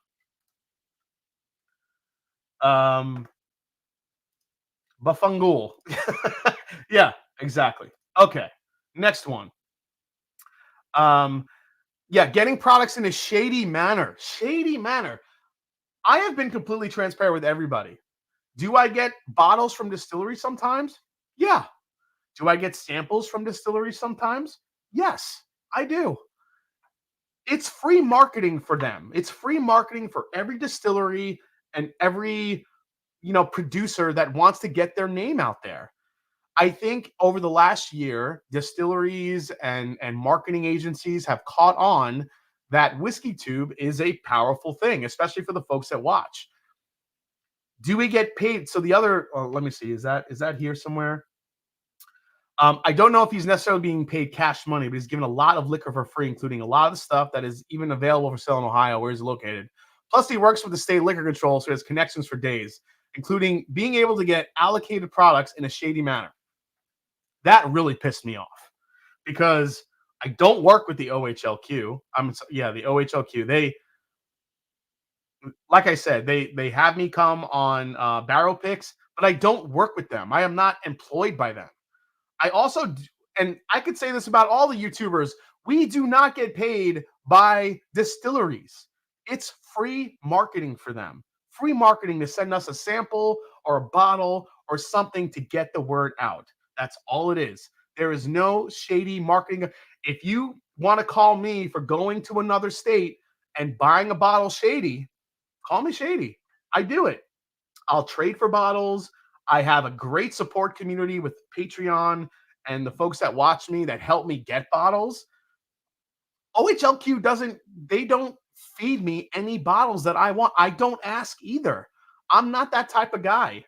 I have high morals. I try to do everything with the utmost integrity. I'm not going to do anything shady to get a bottle before anyone else that, when I go to a line, am I trying to cut a line or anything? No, I wait online like everybody else does. So that pissed me off. All right, next up. Used to enjoy Master Drum, but lately a few of us feel like being paid. I felt that way about him for a long time. He's in marketing when he started doing the 10-minute bottle shots before. Okay, see guys, I can make the product pretty and sell some bottles. That is just a bullshit. That's just an opinion. Yeah, I do sexy bottle shots, but it's not because I'm trying to sell bottles or because I'm in marketing or anyone's paying me to do it. I do it because I like photography and I like cinematography and I like making bottles look cool and doing the sexy B-roll shots. It has nothing to do with being paid by anyone. You think because I do a sexy bottle shot of like a Buffalo Trace product, they're sending me money? No, that's not how it works. Now, if you want to talk about sponsorships, yeah, Shaker and Spoon, Javi, who we just talked about, Z-Biotics, that's separate. That is a separate entity from anything we do within YouTube, okay? If you get sponsored, now sponsors have been something that YouTubers have been doing for years, but it just so happens now that whiskey tubers, I should say, are starting to get the sponsorships and the attention. I've turned down a lot more sponsorships than I've taken because I'm only going to really promote something that I really feel that is kind of cool and that I feel passionate about and that I think you guys would enjoy. So it's just it's like one of those things where it's not anything to try to sell bottles or make money for anyone or me getting paid. It's literally just because I like to do it. Now, if you see that as something that's, yes, I am in marketing and that does help me in this channel and everything else I do around the channel. But that's something totally different. Listen, there's ways that yes, you can make money on YouTube. YouTube does take a lot of money from the revenue that you get. So I think doing sponsorships is a way to supplement that. And yeah, is it probably somewhat annoying to have to watch a sponsorship during a video? You know what? I'm going to say yes, it probably does. I'd probably get annoyed by it too. But there's something amazing in YouTube called fast forward. If you don't want to watch it, just fucking fast forward it. It's not a big deal. To me, I like talking about the products that sponsor me because without you guys watching, that that wouldn't this shit wouldn't happen. So I appreciate each and every one of you that make this happen for other YouTube channels. There was also something about like Tin Cup and how amazingly YouTubers all get the same bottles. Like shit releases at the same time. So when YouTubers look for bottles, it just happens to be around the same time. It's not like this grand scheme from distilleries and YouTubers to push a certain bottle. Like the fact that people think that it's like this planned like attack and this planned like this marketing scheme to get these bottles out all at the same time is ridiculous. Henry Turner, part of my French, ignore the haters, make your money, live your life. I wish I could have the composer and ability to be a whiskey tuber. Yeah, Blue Run. You think Blue Run has ever paid me or sent me anything? No. I have. Now, this is the thing. I think what happened is that people saw my Hidden Barn review from Jackie, the new Jackie Zykin label. This is what bothered me too. I said in the Hidden Barn review that it's weird, it's different. I don't think everyone's going to like it. I always look for different, but that's me. I think there's different whiskeys out there. If everything tasted the same, whiskey would be fucking boring. This is why we chase different bottles and try different finishes. Is the Hidden Barn going to be everyone's favorite? No. It's grain forward, it's young, it's $75, and I get all that. But I could taste like this rawness about it, and it didn't bother me. Now, somebody said in the thread that it was a glowing review. That was not if you want to watch a glowing review, go watch like my review of, Calumet 16 or the latest Woodford Reserve batch proof. Those were glowing reviews. I think people see what they want to see, and I think they want to think what they want to think. And that's all I could say. All I could tell you is that if you get a sample from a distillery and that sample you get from the distillery, if it somehow affects your integrity of reviewing that bottle or that sample, then that's on the reviewer. I could tell you guys 100% I have never pandered down to a distillery or anyone. They're not paying me. They're not doing anything that I wouldn't do already. Barrel Craft Spirits sent me their Batch 33, a bottle of their bourbon. I loved it. Batch 32 they sent me the month before. I did not like it, and I told them I didn't like it. So there's a way to critique a whiskey without being a total dick. There's a lot of great people behind these whiskeys. A lot of people just trying to do something good and make something that people will enjoy. Now, if you think that I shouldn't like completely destroy a brand or anything for bringing out such like disgusting whiskey, that's just not how I'm going to do it. There's something to be said for being a good human being. And that's what I'm always going to be. I could say, I don't like this. I don't like that. This is not my thing. This is not that. There's ways to say it without being a dick. So that's how I roll. If you don't like it, find another fucking channel. That's all I'm going to say. Rant done. I love you guys. Thank you. It's time for a blind tasting. All right. I think I'm calmed down now. All right. Let's bring this over here. Woo! Okay. Catching up in chat. Master Jim, did you review the Batch 32 or did you share the feedback and hold back the review? No, I tried it live, Dustin. I did it on a live stream. I tried it. I said this wasn't one that I was crazy about. And they took the feedback. I get it. It's hard to review bourbon and then have Jackie on a few days later. You have to be a good person. Yeah, that's the other thing too. I'm not going to completely trash a whiskey with Jackie possibly coming on. I didn't even know she was going to come on at that last second. And she even said on the live stream, it's weird, it's different. Not everyone's going to like it. Like, to me, that's not a glowing review. A glowing review would be like, oh my God, this is the greatest thing since sliced bread. You need to go out and buy it like right now. Like, for me, it was like, you better try this shit before you buy it because it's weird. So if you want to call that a glowing review, you see what you want to see and you hear what you want to hear. Average drinking data, I always just be honest about anything I review. If someone gives it to me, I always tell them I'm going to give an honest review, whether I like it or not. I'd never bash the brand. Exactly. That's what it is. There's something to be said about just being a fucking good human. Like, why do we have to be a dick and bash things and just, create like nastiness? There's enough of that going around. We don't need it here in Whiskey Tube. And that's what I feel. I'm sorry. Jason, I appreciate you addressing this, but these people will always be there and will not approve what you do. Keep what you do. We appreciate your talent. Yeah.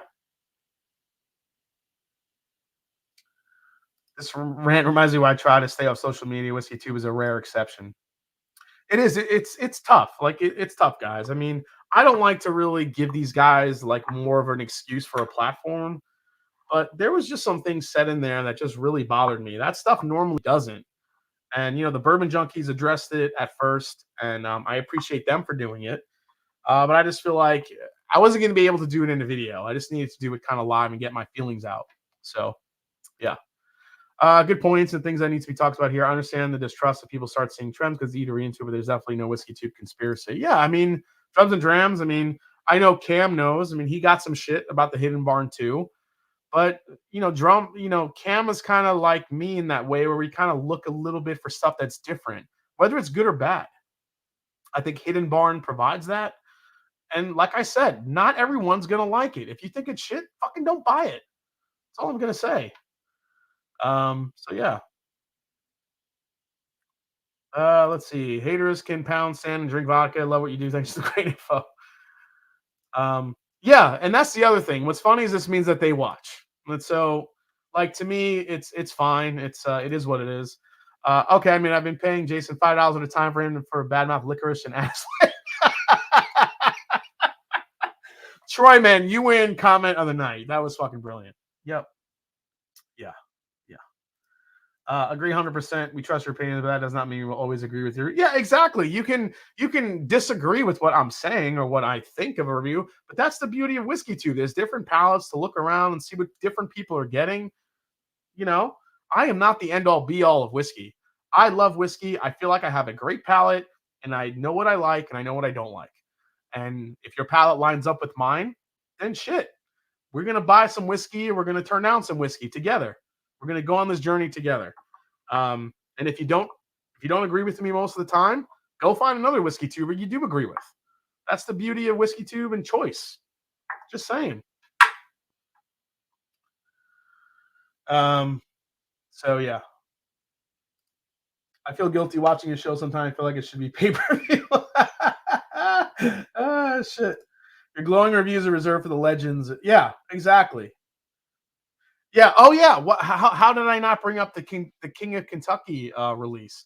King of Kentucky is releasing two different, the 18-year, which is going to be Kentucky only release, and then their standard version for 2022, which is going to be Kentucky and what's like a handful of other states. Ohio's one of them, and a couple of other states are going to get that. That bottle, I think, is going to be like $15,000 on secondary if it makes it there. That 18-year Kentucky only, $15,000. Mark my words, $15,000 people are going to want for that bottle. I'm just saying. That's right.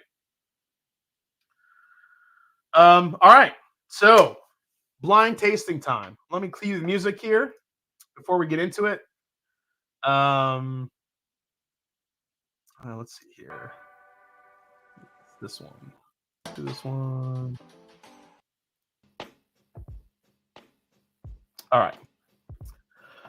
All right, yeah, I'm good. You got to believe the clowns that are bashing your channel are marketing reps for Blue Run. Yeah. Listen, guys, when it comes down to it, just know that if I have an opportunity to make some money with a sponsor, anyone that I think is cool to bring to you guys, I'm gonna do it. It's the way. Like, why not try to make the most money you can when you can? But I will say this: more above anything else, when you watch one of my reviews, you are getting an honest to God review. If I get a sample, if I get a bottle, it doesn't matter. If it's shit, I'm gonna say it's shit, or I'm gonna say it's shit in a nice way. And that's just how it's going to be. So there you go. So for all of you guys that thought I was getting paid under the table, or OHLQ, I'm hanging out with them all the time, they're giving me all this free shit. No, I work for everything that I bring to YouTube. Okay, now rant's over. Let's get into some good whiskey. Number 1. You really need to be sponsored by Orville Redenbachers if you're going to need that much popcorn for rant time. I like that idea, actually. Wait, you can't spell Master Drum Whiskey without shady. How do we know? How did we not see this in our eyes? Also, I'm a moron. All right, second best comment of the night, Robotic. You nailed it. All right. We have some epic whiskeys in here tonight, guys. Let's just see who wins out. This is going to be great. All right. So move that here. All right, so while I'm tasting through these, let's do a little Q&A. You guys throw some shit in the chat, throw some questions. Let's get it. Oh man, that's freaking amazing on the nose. There's like a grapey cherry. Actually, real quick before I taste these are the bottles in the running tonight, guys. Heaven Hill 17 year. The Four Roses, my whiskey of the year from last year. Russell's 13. This is a batch from this year. Calumet 16. How good is this? And the Hardin's Creek, which is the Jim Beam blend of 16-year-old high rye and 15-year-old bourbons. So all these have some really high age on them. The Four Roses, I think, actually has some 20-something. The Four Roses, I believe, is 16, 14, 12, and 16. I think there's some OESK in there. This is some high-age shit. I just want to see if any of these bourbons from this year can take out my bourbon of the year last year. We'll see what happens here. All right. Somebody update me the score of the Mets-Braves game. Because now I'm shitting myself. All I see is sponsors. Yeah, all those brands sent me all those bottles for free. Yeah, no, I'm only kidding. I did not. I bought all those bottles. Except for the Heaven Hill 17. That was a gift. All right. Let's try the first one here.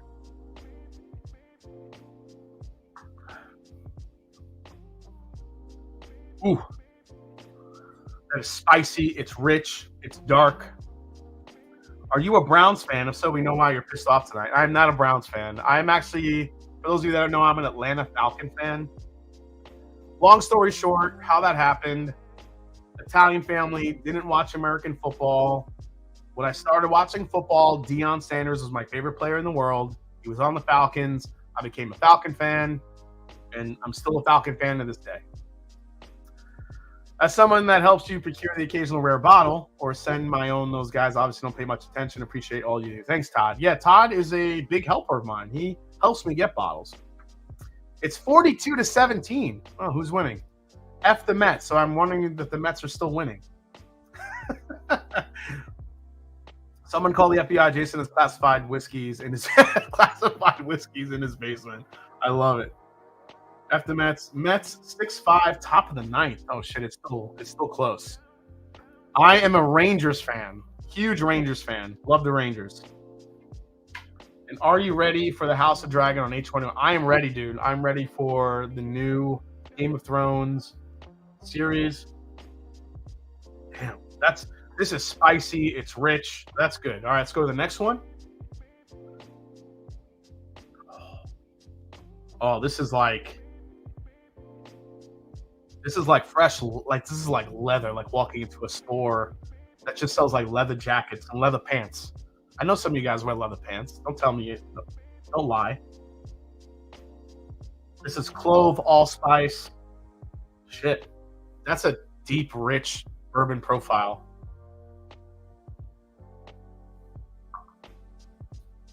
Oh, wow. Oh, wow. What the hell is that?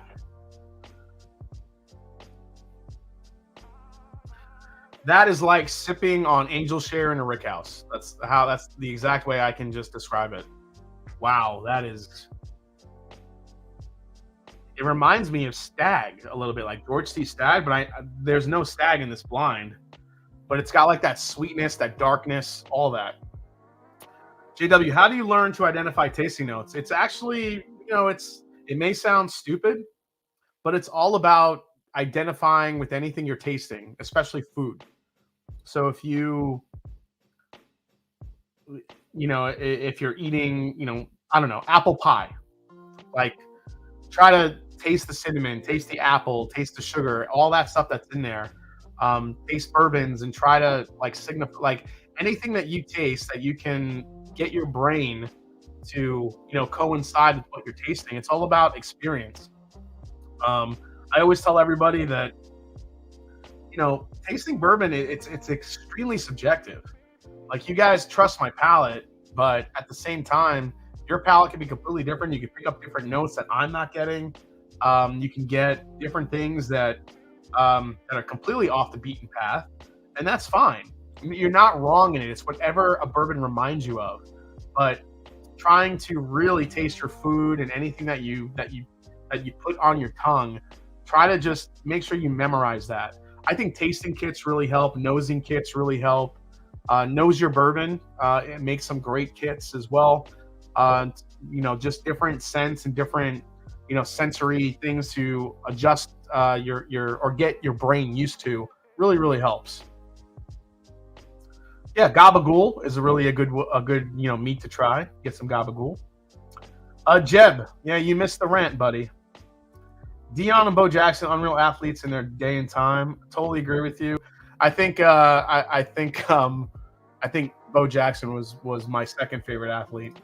Will Henderson wears assless chaps. That's what happens when you're a Braves fan. I'm just saying. Yeah, keyboard warriors. I think that's the other part of it. Assless whiskey room. I know Bourbon wants to see me in assless chaps, you savage. That's right. Right after here, Whiskey Mountains. Join me live for Delicious Life with some Irish on women's whiskey with Kathy Joe and Stacey H. Can't wait to see that. Stacey H, who's a fellow Columbus representative. The Mashville's here. What is up? You know you wear leather pants with a satin button down. Top 3 buttons unknown, showing off the gold chain and the hamburger meat comical. That was me like back in the 80s. That Michael Jordan guy back in those days wasn't bad. Yeah, he was okay. Top shelf. See that Jason has proved that he is a shill for the Mets and Falcons. He only has this channel to get y'all to watch them. I love that. I'll tell you what, did anyone catch? God, that's fucking good. I don't know what that is in number 2, but that's delicious. And you guys catch the Captain series on ESPN about Derek Jeter? There's one Yankee that I respected and that I loved. It's Derek Jeter. That dude has a mentality that I totally agree with. There's not many people you trust. Family, friends, those are the ones that are kind of in your trust zone, your inner circle. The winning mentality, the competitive mentality. I love Derek Jeter. That guy's the man. Derek, if you're watching, you're probably not, but if you are, cheers to you, buddy. The Master Drum, I did call you pretty today. Also, we used to try before you buy, as this tastes like shit to me. Whiskey knows I'm not talking about the Yankees. I'm talking about one singular player, Derek Jeter. If there was any player on the Yankees that I respected, it was him. Yeah, same thing, Adam. I hate the Yankees, but I love Derek Jeter. Oh, this is the most fruit forward out of the first 3 I've tried. This is like cream soda, grape, cherry.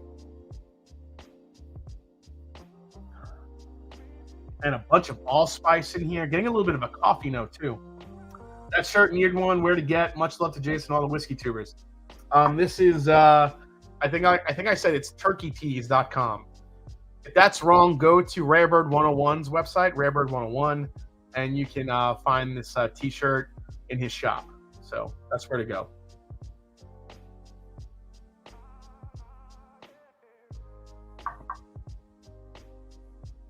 Ooh. Ooh. This is oaky, has a hell of a finish. Again, that cherry grape, that's very fruit forward.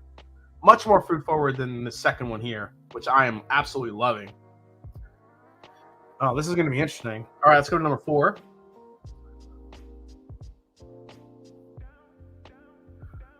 Yeah, Mariano Rivera, that would probably be the other Yankee that I completely respected. He was just unhittable. Most of the time, unhittable. Had a few hiccups there, but what closer doesn't? Oh man. Man, this is like vanilla wafers. Like vanilla wafer cookies. It's a note I don't pull out often, but that totally smells like a fresh open bag of vanilla wafers. Almonds. This has like cannoli cream in it. The Italian's coming out. The cannoli cream. Let's see here. I feel like the captain is just great for baseball in general. If you don't think you like Jeter, you will after, and you'll hate A-Rod. Yeah, that probably made me hate A-Rod more after watching it. Oh, wow. This has again, on the palate, more like a grape cherry kick. These dark fruit flavors are coming through. Like a super, dark, cherry marmalade, almost, if there is such a thing. These two are, right here when it comes to the experience and the fruit forwardness of them. All right, let's go to this one. Last one. Mets fans only deserve Malort. Mark. Rob H. You dick, but I love you, man. Listen, Mets fans we're grinders. We stick with our team no matter what. We've been through hell. I get it. It's a much easier life being a Yankee fan. All right, this one, much more of a spicier profile to it. A little bit more of a rye coming through. That's right, Jeter from Kalamazoo, Michigan. Crazy. He actually played here in Columbus for the Columbus Clippers for a couple years before he got called up. 6'5" Mets. Is it still 6'5" Mets, top of the 9th? What the hell? Yeah, let me remind everybody the giveaway. So the giveaway tonight is you guys will win this flight. So I'm going to give away this flight tonight. It's only going to be one. The Hardins Creek isn't mine, so I'm going to pour a small. Hopefully Todd Ritter doesn't mind, but I'm going to pour a very small pour of it. So I'll give away this flight tonight. Any super chats tonight, you get in the running to win this flight. So last one. Oh, man. Oh. What the hell is that? That took me through rye and bourbon and sweets. And then it got to a marmalade. And then it got to an absolute vanilla, buttercream vanilla cake. Holy crap. And my palate is just really sensitive tonight, guys. It's coming out of all this shit. Giveaway is skewed towards Mets fans. That's right, Rob H. If you're a Met fan, you have a better chance to win. I'm just saying.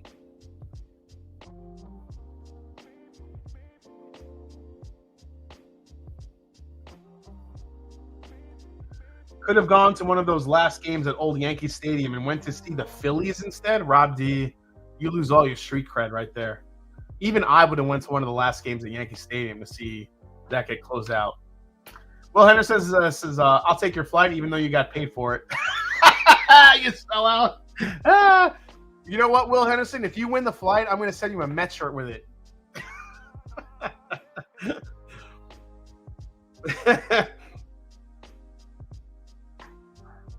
Oh, this thing is whatever that last one is. This is taking me through the ringer a little bit here. That's nice. It's not as dark and rich though as some of the others. You know what? The Four Roses, the 2021 Four Roses by Whiskey of the Year. I think I have it picked out. I'm not really sure if it's in here. I'm not sure which glass is holding it, but man, some of the other bourbons in here could beat it because there are some good ones. All right, one quick taste through. We'll go in reverse order, and then I'll put them in a specific order here, and then see what won out. So this should be good. Looking forward to meeting you this weekend and hopefully sharing some great pours and cigars. Jeff, yeah, I'm bringing a bunch of cigars. I can't wait to celebrate. The Wildcat says, I'm a Tigers fan. I feel like we share a similar background. Yeah, cheers to you.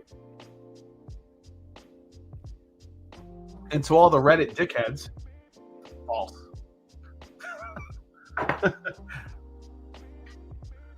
Line drive, Pete Alonso, 2 RBI. Yes, this flight looks amazing. Mets are up 8-5. Keep it going, Metsies.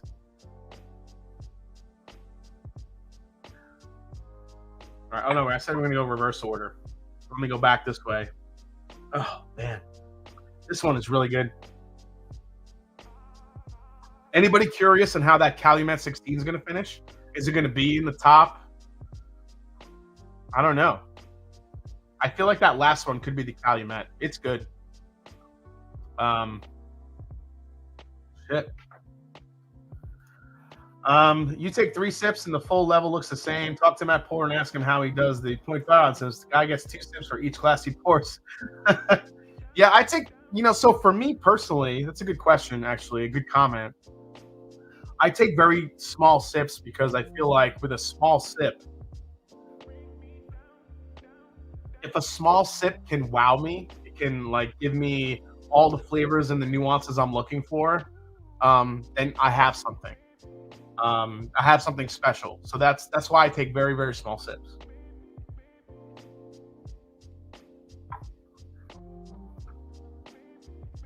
The more I sip this one, it's really good. Just, I don't know if we can keep up with these other ones. All right, let's go to this one. Oh, shit. This is delicious. These are all amazing, guys. I mean, I can't even... C16 is unbelievable, but I've never had the Russell's 13. Listen, I think for folks that are shitting on Calumet 16, I don't know how you can. I mean, it's a great affordable bourbon with a 16-year age statement on it. Even if you don't like it, it's like fucking find a way to like it. It's a 16-year-old bourbon for under $150. Who cares? Buy that shit. Dunny says if Calumet finishes anything better than last, it's a buy. Yeah, especially against the hitters in this. I think the first grapey note you got was the Four Roses that says D Wood. Well, we'll see.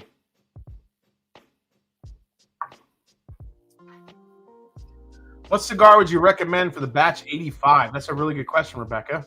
So a cigar for the 85. So the batch 85 is she's referring to the Joseph Magnus, which is right here, which is an absolute blueberry bomb. Just a dark fruit, bomb in general. I hate to go to my go-to, but it's a great cigar for pretty much any bourbon, especially that one. Go with an Oliva V. An Oliva V cigar goes amazing with that. And I only know from experience because I just did it last week. So Oliva V with that bourbon, with that Joseph Magnus, amazing. All right.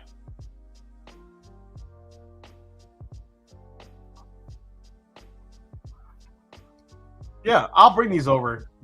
Dustin, I really think you would be impressed with that Heaven Hill 17 because I think that just kind of goes I think it's along the lines of even like a stag like type quality bourbon. Honestly, yep. Jason, bring a Sharpie. You might have to sign some stuff. Richie Z, are you gonna be at the Junkies thing? If you are, then you just made my night. Holy shit! I tried Calumet 15 and 16, about 3 bottles of 16 is really good for the cost. Get it if you can. I agree. Not to derail, but has anyone heard anything about Remus 6 yet? So Remus 6, if you guys were hoping for something near 5, which is a super old whiskeys in that super old bourbons in that blend, 6, it goes back to like what like 4 and 3 were. But I still think it's going to be a fantastic whiskey, honestly.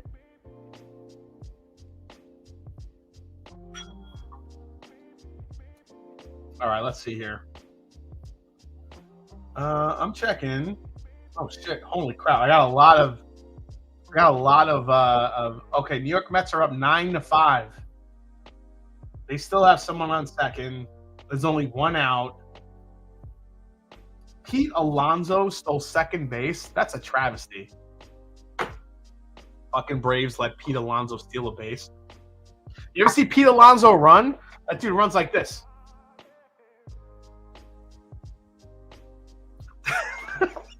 That's how Pete Alonso runs. And the Braves let him steal a base? That's fucked up.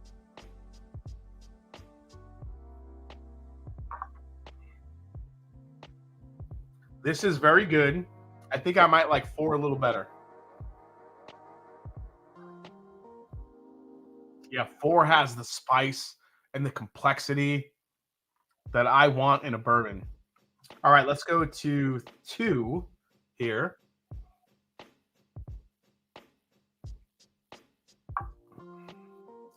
Two is like the super dark, leathery, toffee, like burnt toffee type of profile that I love. Damn, that is good. Okay, I think we're going to start to narrow it down here, guys.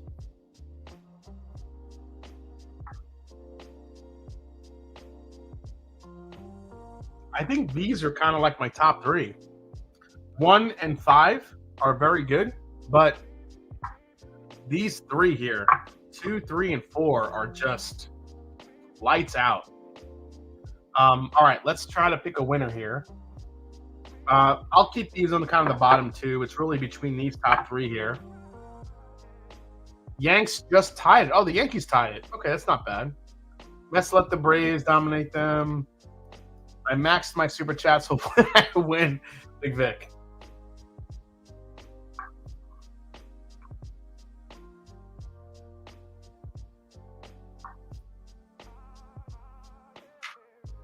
Damn. This is going to be really tough, guys, honestly.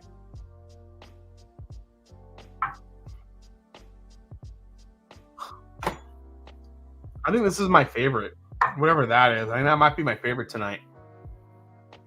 It's got the same type of flavor profiles that this does, but there's something extra to it that's kind of making me... This might be my favorite. All right, let's go to this one.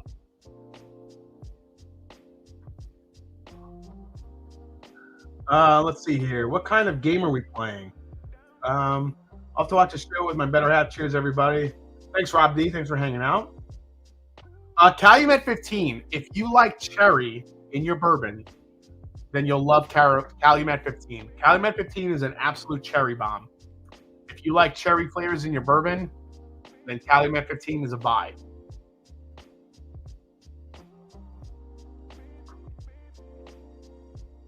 I think I like this one a little bit more. I'm going to go with this as my top 3. And it comes down to these 2. Shit.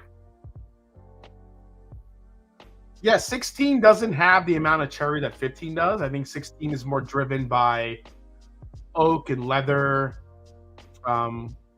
clove, cinnamon, some of those darker notes that you get with an ultra-aged bourbon.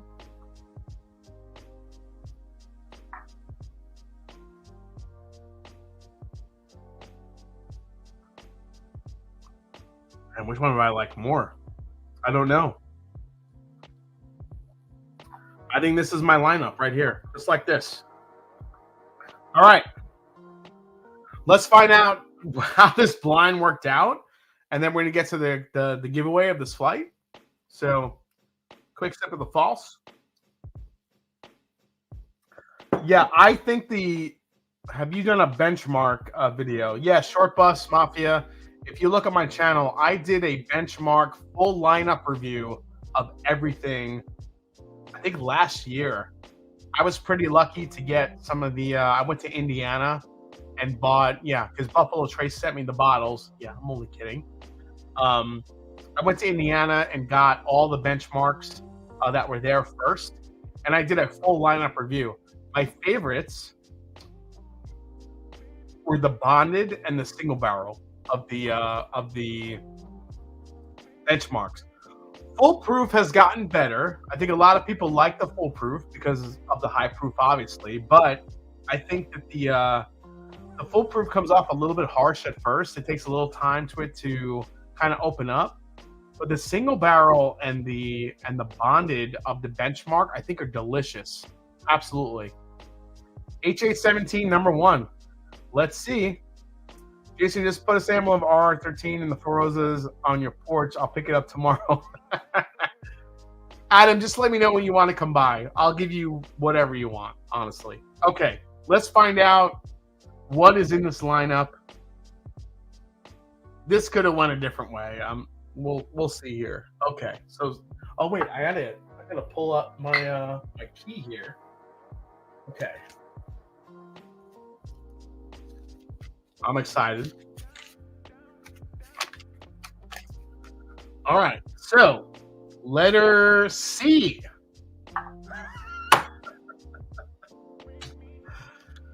So my beautiful and loving girlfriend Kim put this together for me. So wow, where is it? Last place. Calumet 16. No joke. Calumet 16 came in last behind whatever else these bourbons were. Wow. Okay. Four Roses is number 1 and Russell's number 4. Finally found an ECV 8128, my first. Oh, congrats, Greg Lewis. Listen, anytime you find an Elijah Craig barrel proof, that's amazing. Okay. Calumet 16 somehow got last place. I mean, it hung with it, but there's some better bourbons here. Okay. 4th place. What did she put here? No.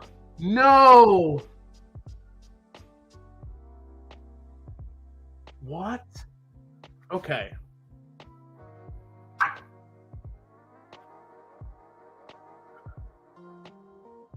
My number 1 bourbon from last year, Four Roses, gets 4th place.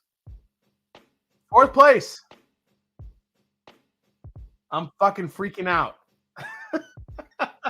Okay. All right. Holy shit. What? 3rd place.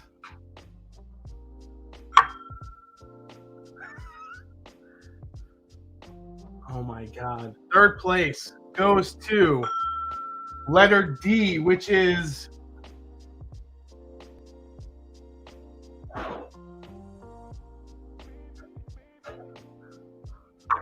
Russell's 13. Oh my God. Russell's 13. 3rd place. Yeah, number 1 is Dickel. So what's left? Hardin's Creek and the Heaven Hill 17. And honestly, guys, I am not surprised by that. I am not surprised.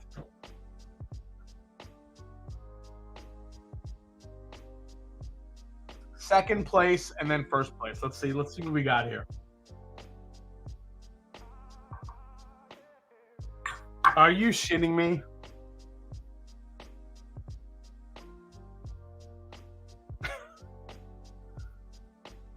Big Vic in the chat just called it. Wow. Hardin's Creek. 2nd place. 1st place.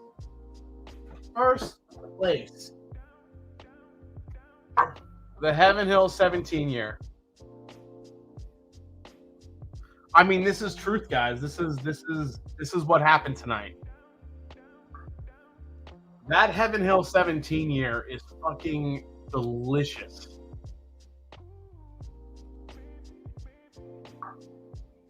It's stupid good. Yes. Will Henderson, it's stupid good. I think that this bottle right here could take out anything that Buffalo Trace pulls out of the antique collection. It's that good. Wow. Heaven Hill 17 coming in with the win tonight. Holy shit. Damn.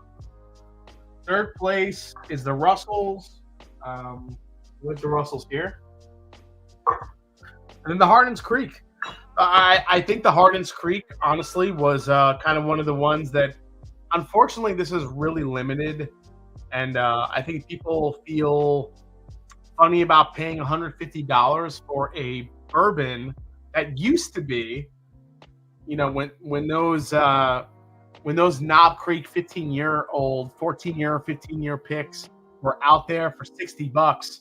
They basically got rid of that and they put it in this bottle, which kind of sucks. And I get that. But wow, you love Russells and Four Roses. Yeah, I do. I love Russells and I love Four Roses. But this bottle has like this darkness to it that just kind of overtook everything. I did not think that this would win, but it did. I really thought the Four Roses would kind of take over. Four Roses didn't even make the top. It made number 4. Calumet last, Four Roses 4th, and then Nice 3. Now, I will say that Russell's 13 and Four Roses, for me, went back and forth last year for number 1 bourbon of the year.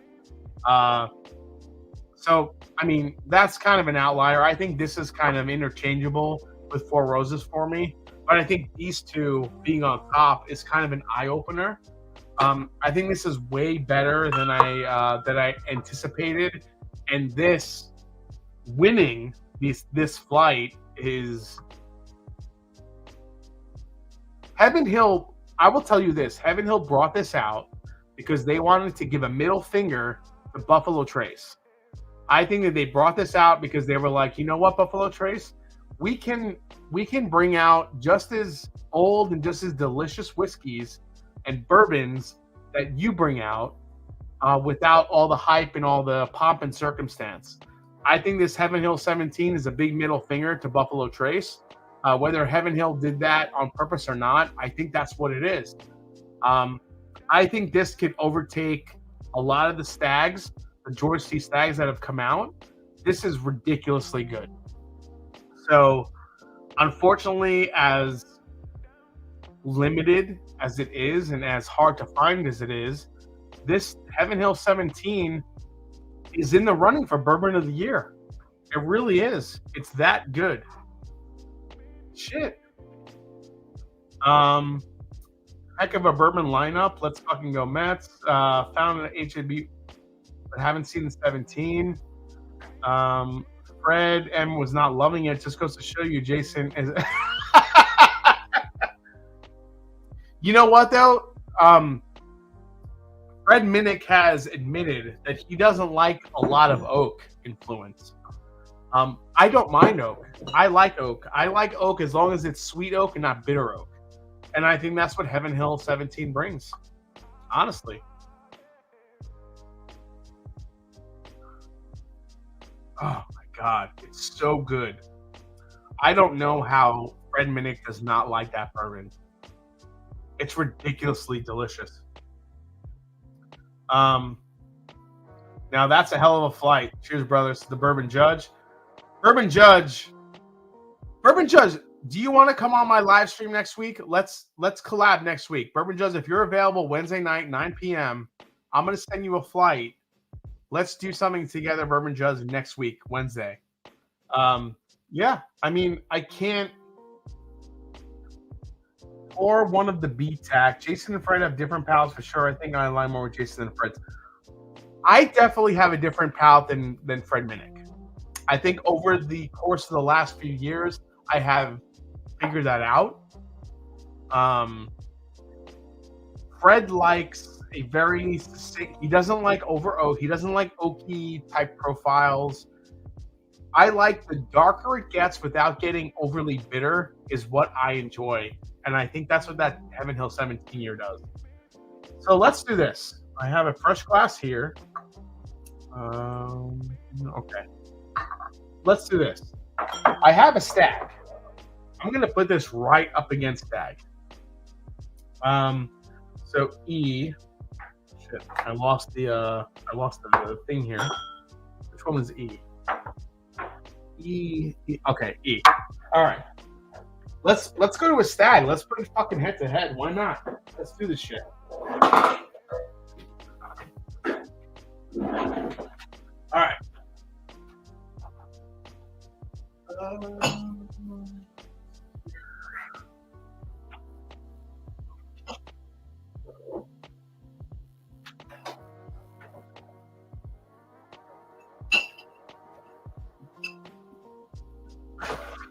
Okay. I don't have a lot of this George C. Stag left. This is the 124.9 proof. I believe this was 20. I haven't gotten one of the newer George C. Stags in a long time here. Okay. Let's go against it. Let's see how it goes.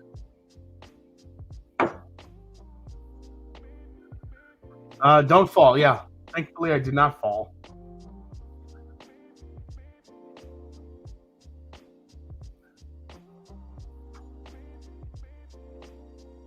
I mean, it's close on the nose, guys, honestly. Let's go to the stag.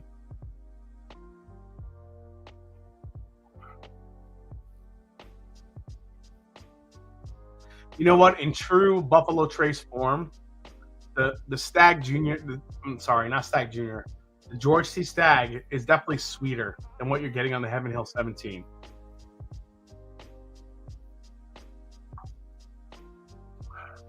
Holy shit, Jeffrey Wack is in the house. Nice.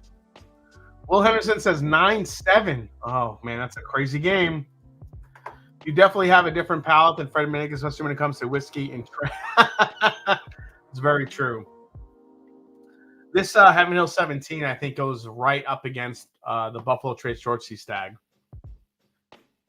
You know, honestly, for me, I think for the most part, people would love the George C. Stag more because it's sweeter. It definitely is sweeter. The Heaven Hill just has darker, richer flavors. And that's what I like personally. I like getting like the coffee and the chocolate and the leather and the sweet tobacco. The George C. Stag, as good as it is, it's just a sweeter profile.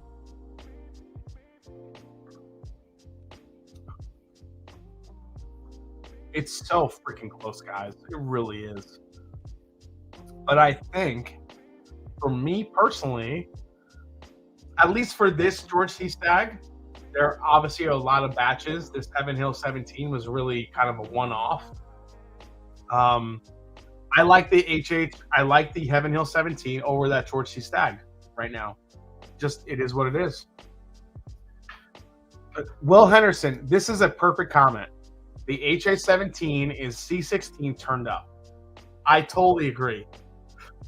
The Calumet 16 is kind of like a poor man's Heaven Hill 17. Heaven Hill 17 has the spice. It has the dark flavors to it. The Calumet 16 has that, but the Heaven Hill 17 has it in like spades. So I'm telling you guys, you know, some people are like shitting on Calumet 16. I don't know why. Maybe because they know it's sourced and they know it's not, you know, it's Barton and whatever it may be. But you know, you kind of got to throw that out the window, especially in today's whiskey market. I think the Heaven Hill 17 definitely gives a bigger profile and an amped up profile of what you expect from Calumet 16. Yep. GTS doesn't come across as ultra aged. It's a different product to me, and I love the proof behind it. Jeffrey Wack, I couldn't agree with you more. There's something richer and denser about the HA17. Let's see here.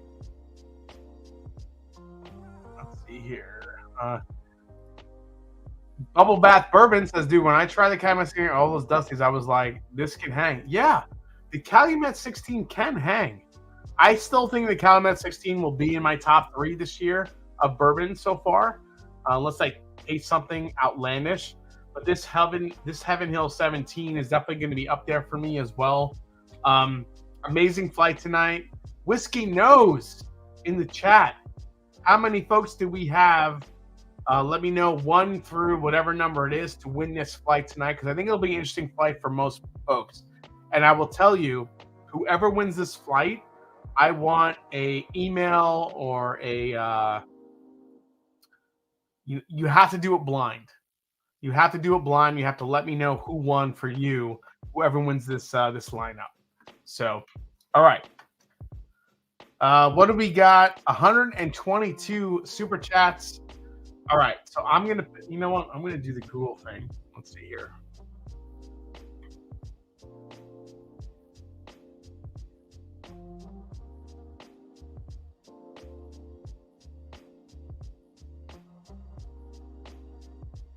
Hold on 1 second real quick. It's still 9-7 Mets. Bottom of the 9th. 2 outs. Man on first. Yeesh. Okay. I'm going to leave it to Google here tonight, guys.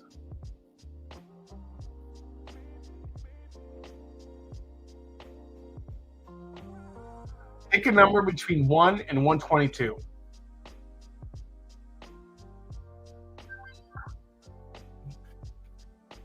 Random number 93. 93. Whiskey Nose. Who is number 93? Let's see what happens here. Who's going to win this ridiculously amazing flight? Remember, if you win this flight, you have to tell me. You have to pour it blind, and you have to tell me who wins for you. Okay. Mets win. Mets win, baby. There it is. There are the biceps. Mets fucking win. All right. Awesome. Okay. Who do we got? Has anyone done a comparison between the different Calumet 16s? Wondering if there's enough for variation to explain varying reviews. I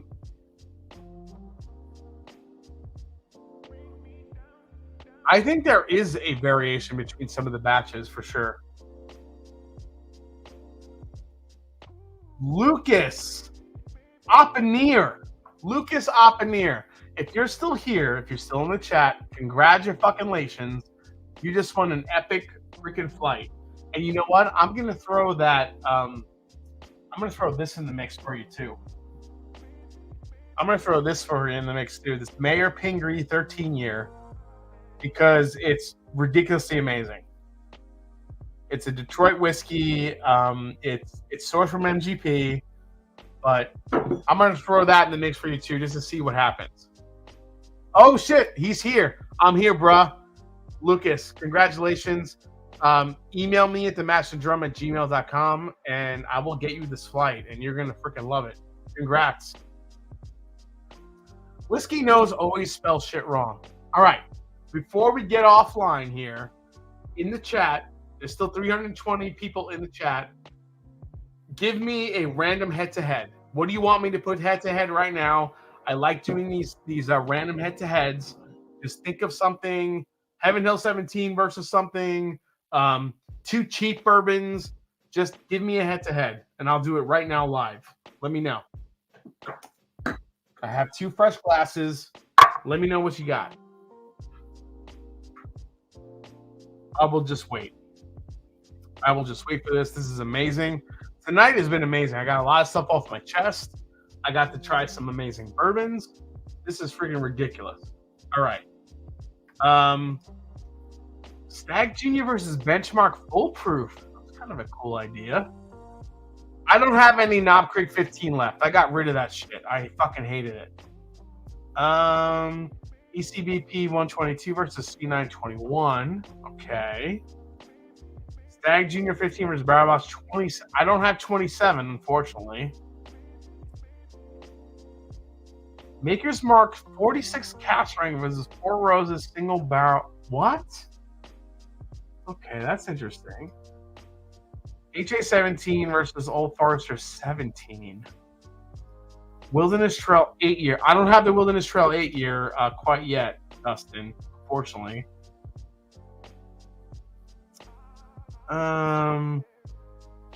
HH, I just did that, Roscoe, and I think as HH, they're really close, really, really close.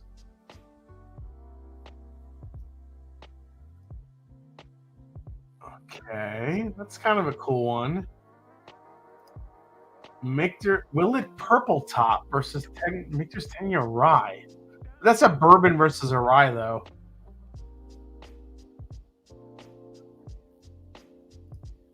Oh, I like this. I like this one. Okay. I like that one.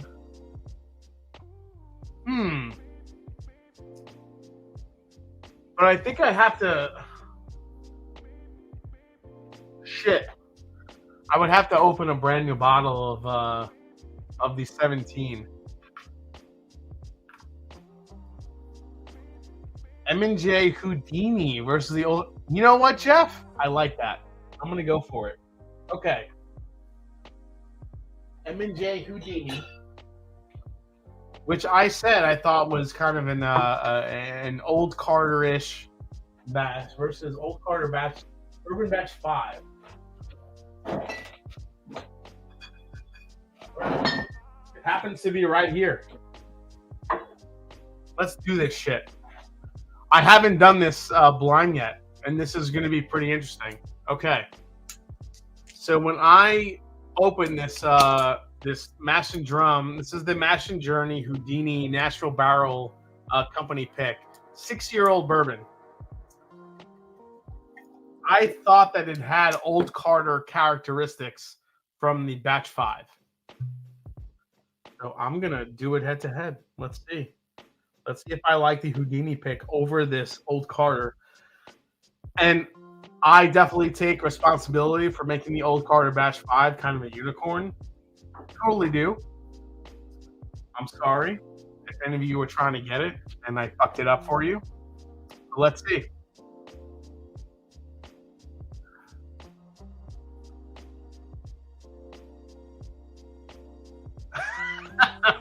Top shelf, Dustin. You're a dick.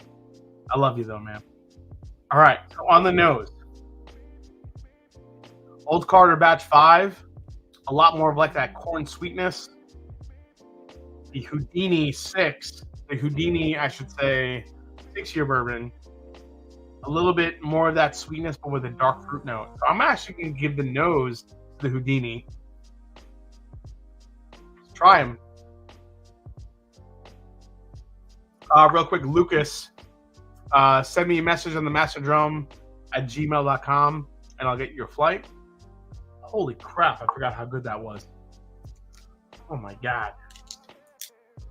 I think Scott and I are going to look to do another Nashville pick because the barrels they have are freaking intense.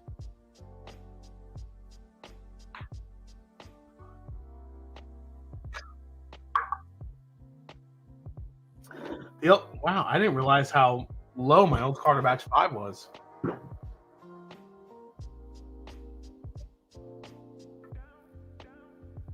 A Remus 5 versus Calumet. Okay. I could do that for a double base for sure. Shit.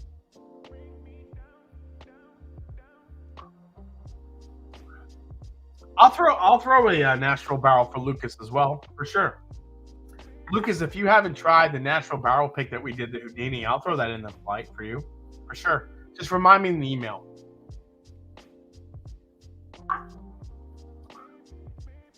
Oh, man. You know what? Not just because we picked it. I like that better than the Old Carter Batch 5. The Old Carter Batch 5 is very unique. It's very delicious, but this Nashville Barrel Company Houdini is just an absolute beast of a bourbon. There's just something about it. Wow. HA17 versus... I don't have any Pappy 15, Mark Thane. Some of the folks on Reddit would think that I have all the Pappy because I get it from OHLQ. That's not the case. I don't have any Pappy 15, I don't think. I might have maybe a little bit of a sample left, but I don't have much of it. Yeah, that's where we're headed. All right, guys. I think what I'm going to do, so I'm going to finish the night here with a blend. I'm going to blend the Old Carter 5 with the Mash and Journey Houdini pick. For all of you guys that are part of the Mash and Journey Whiskey Club, we're releasing the Four Roses 10-year, 2-month-old OESK barrel on Friday, followed by the Penelope Toasted Cask on Friday, and followed by the 2 Barrel Kings that we did probably the next week. And then following that, what was the last one? The Jack Daniels barrels, the 2 Jack Daniels barrels that we picked. Excuse me, I'm getting the hiccups here. So I hope everybody doesn't take too, I don't know. I did do a little bit of a rant. I hope nobody thought that I was being too harsh about it. I honestly just, I'm very passionate about what I do and what I love. And I love you guys, and I love everything that's associated with Whiskey Tube in general. And I think, going to the meetup this weekend is kind of like the culmination of that. You're going to get to meet so many of you. And what can I say? I love you guys. Thank you for everything that you've done and support the Mash and Drum. I'm keeping up with the content, everything that you guys love. I'm super passionate. I'm super competitive. You guys see that in my video. So cheers to everyone that hung out tonight. Make sure you give a like to the video before you head out. Go over to Women of Whiskeys tonight because they're doing some great stuff, some great Irish whiskey reviews. We did the gold spot earlier, the blue spot. And as I always say, it's not about the whiskeys, the people you share it with. Love you guys. Cheers. See you next time right here on the Mash and Drum. Wednesday night, I will be back, possibly with a special guest. A little bit of a teaser. Cheers. Love you guys. Thank you so much. See you next time.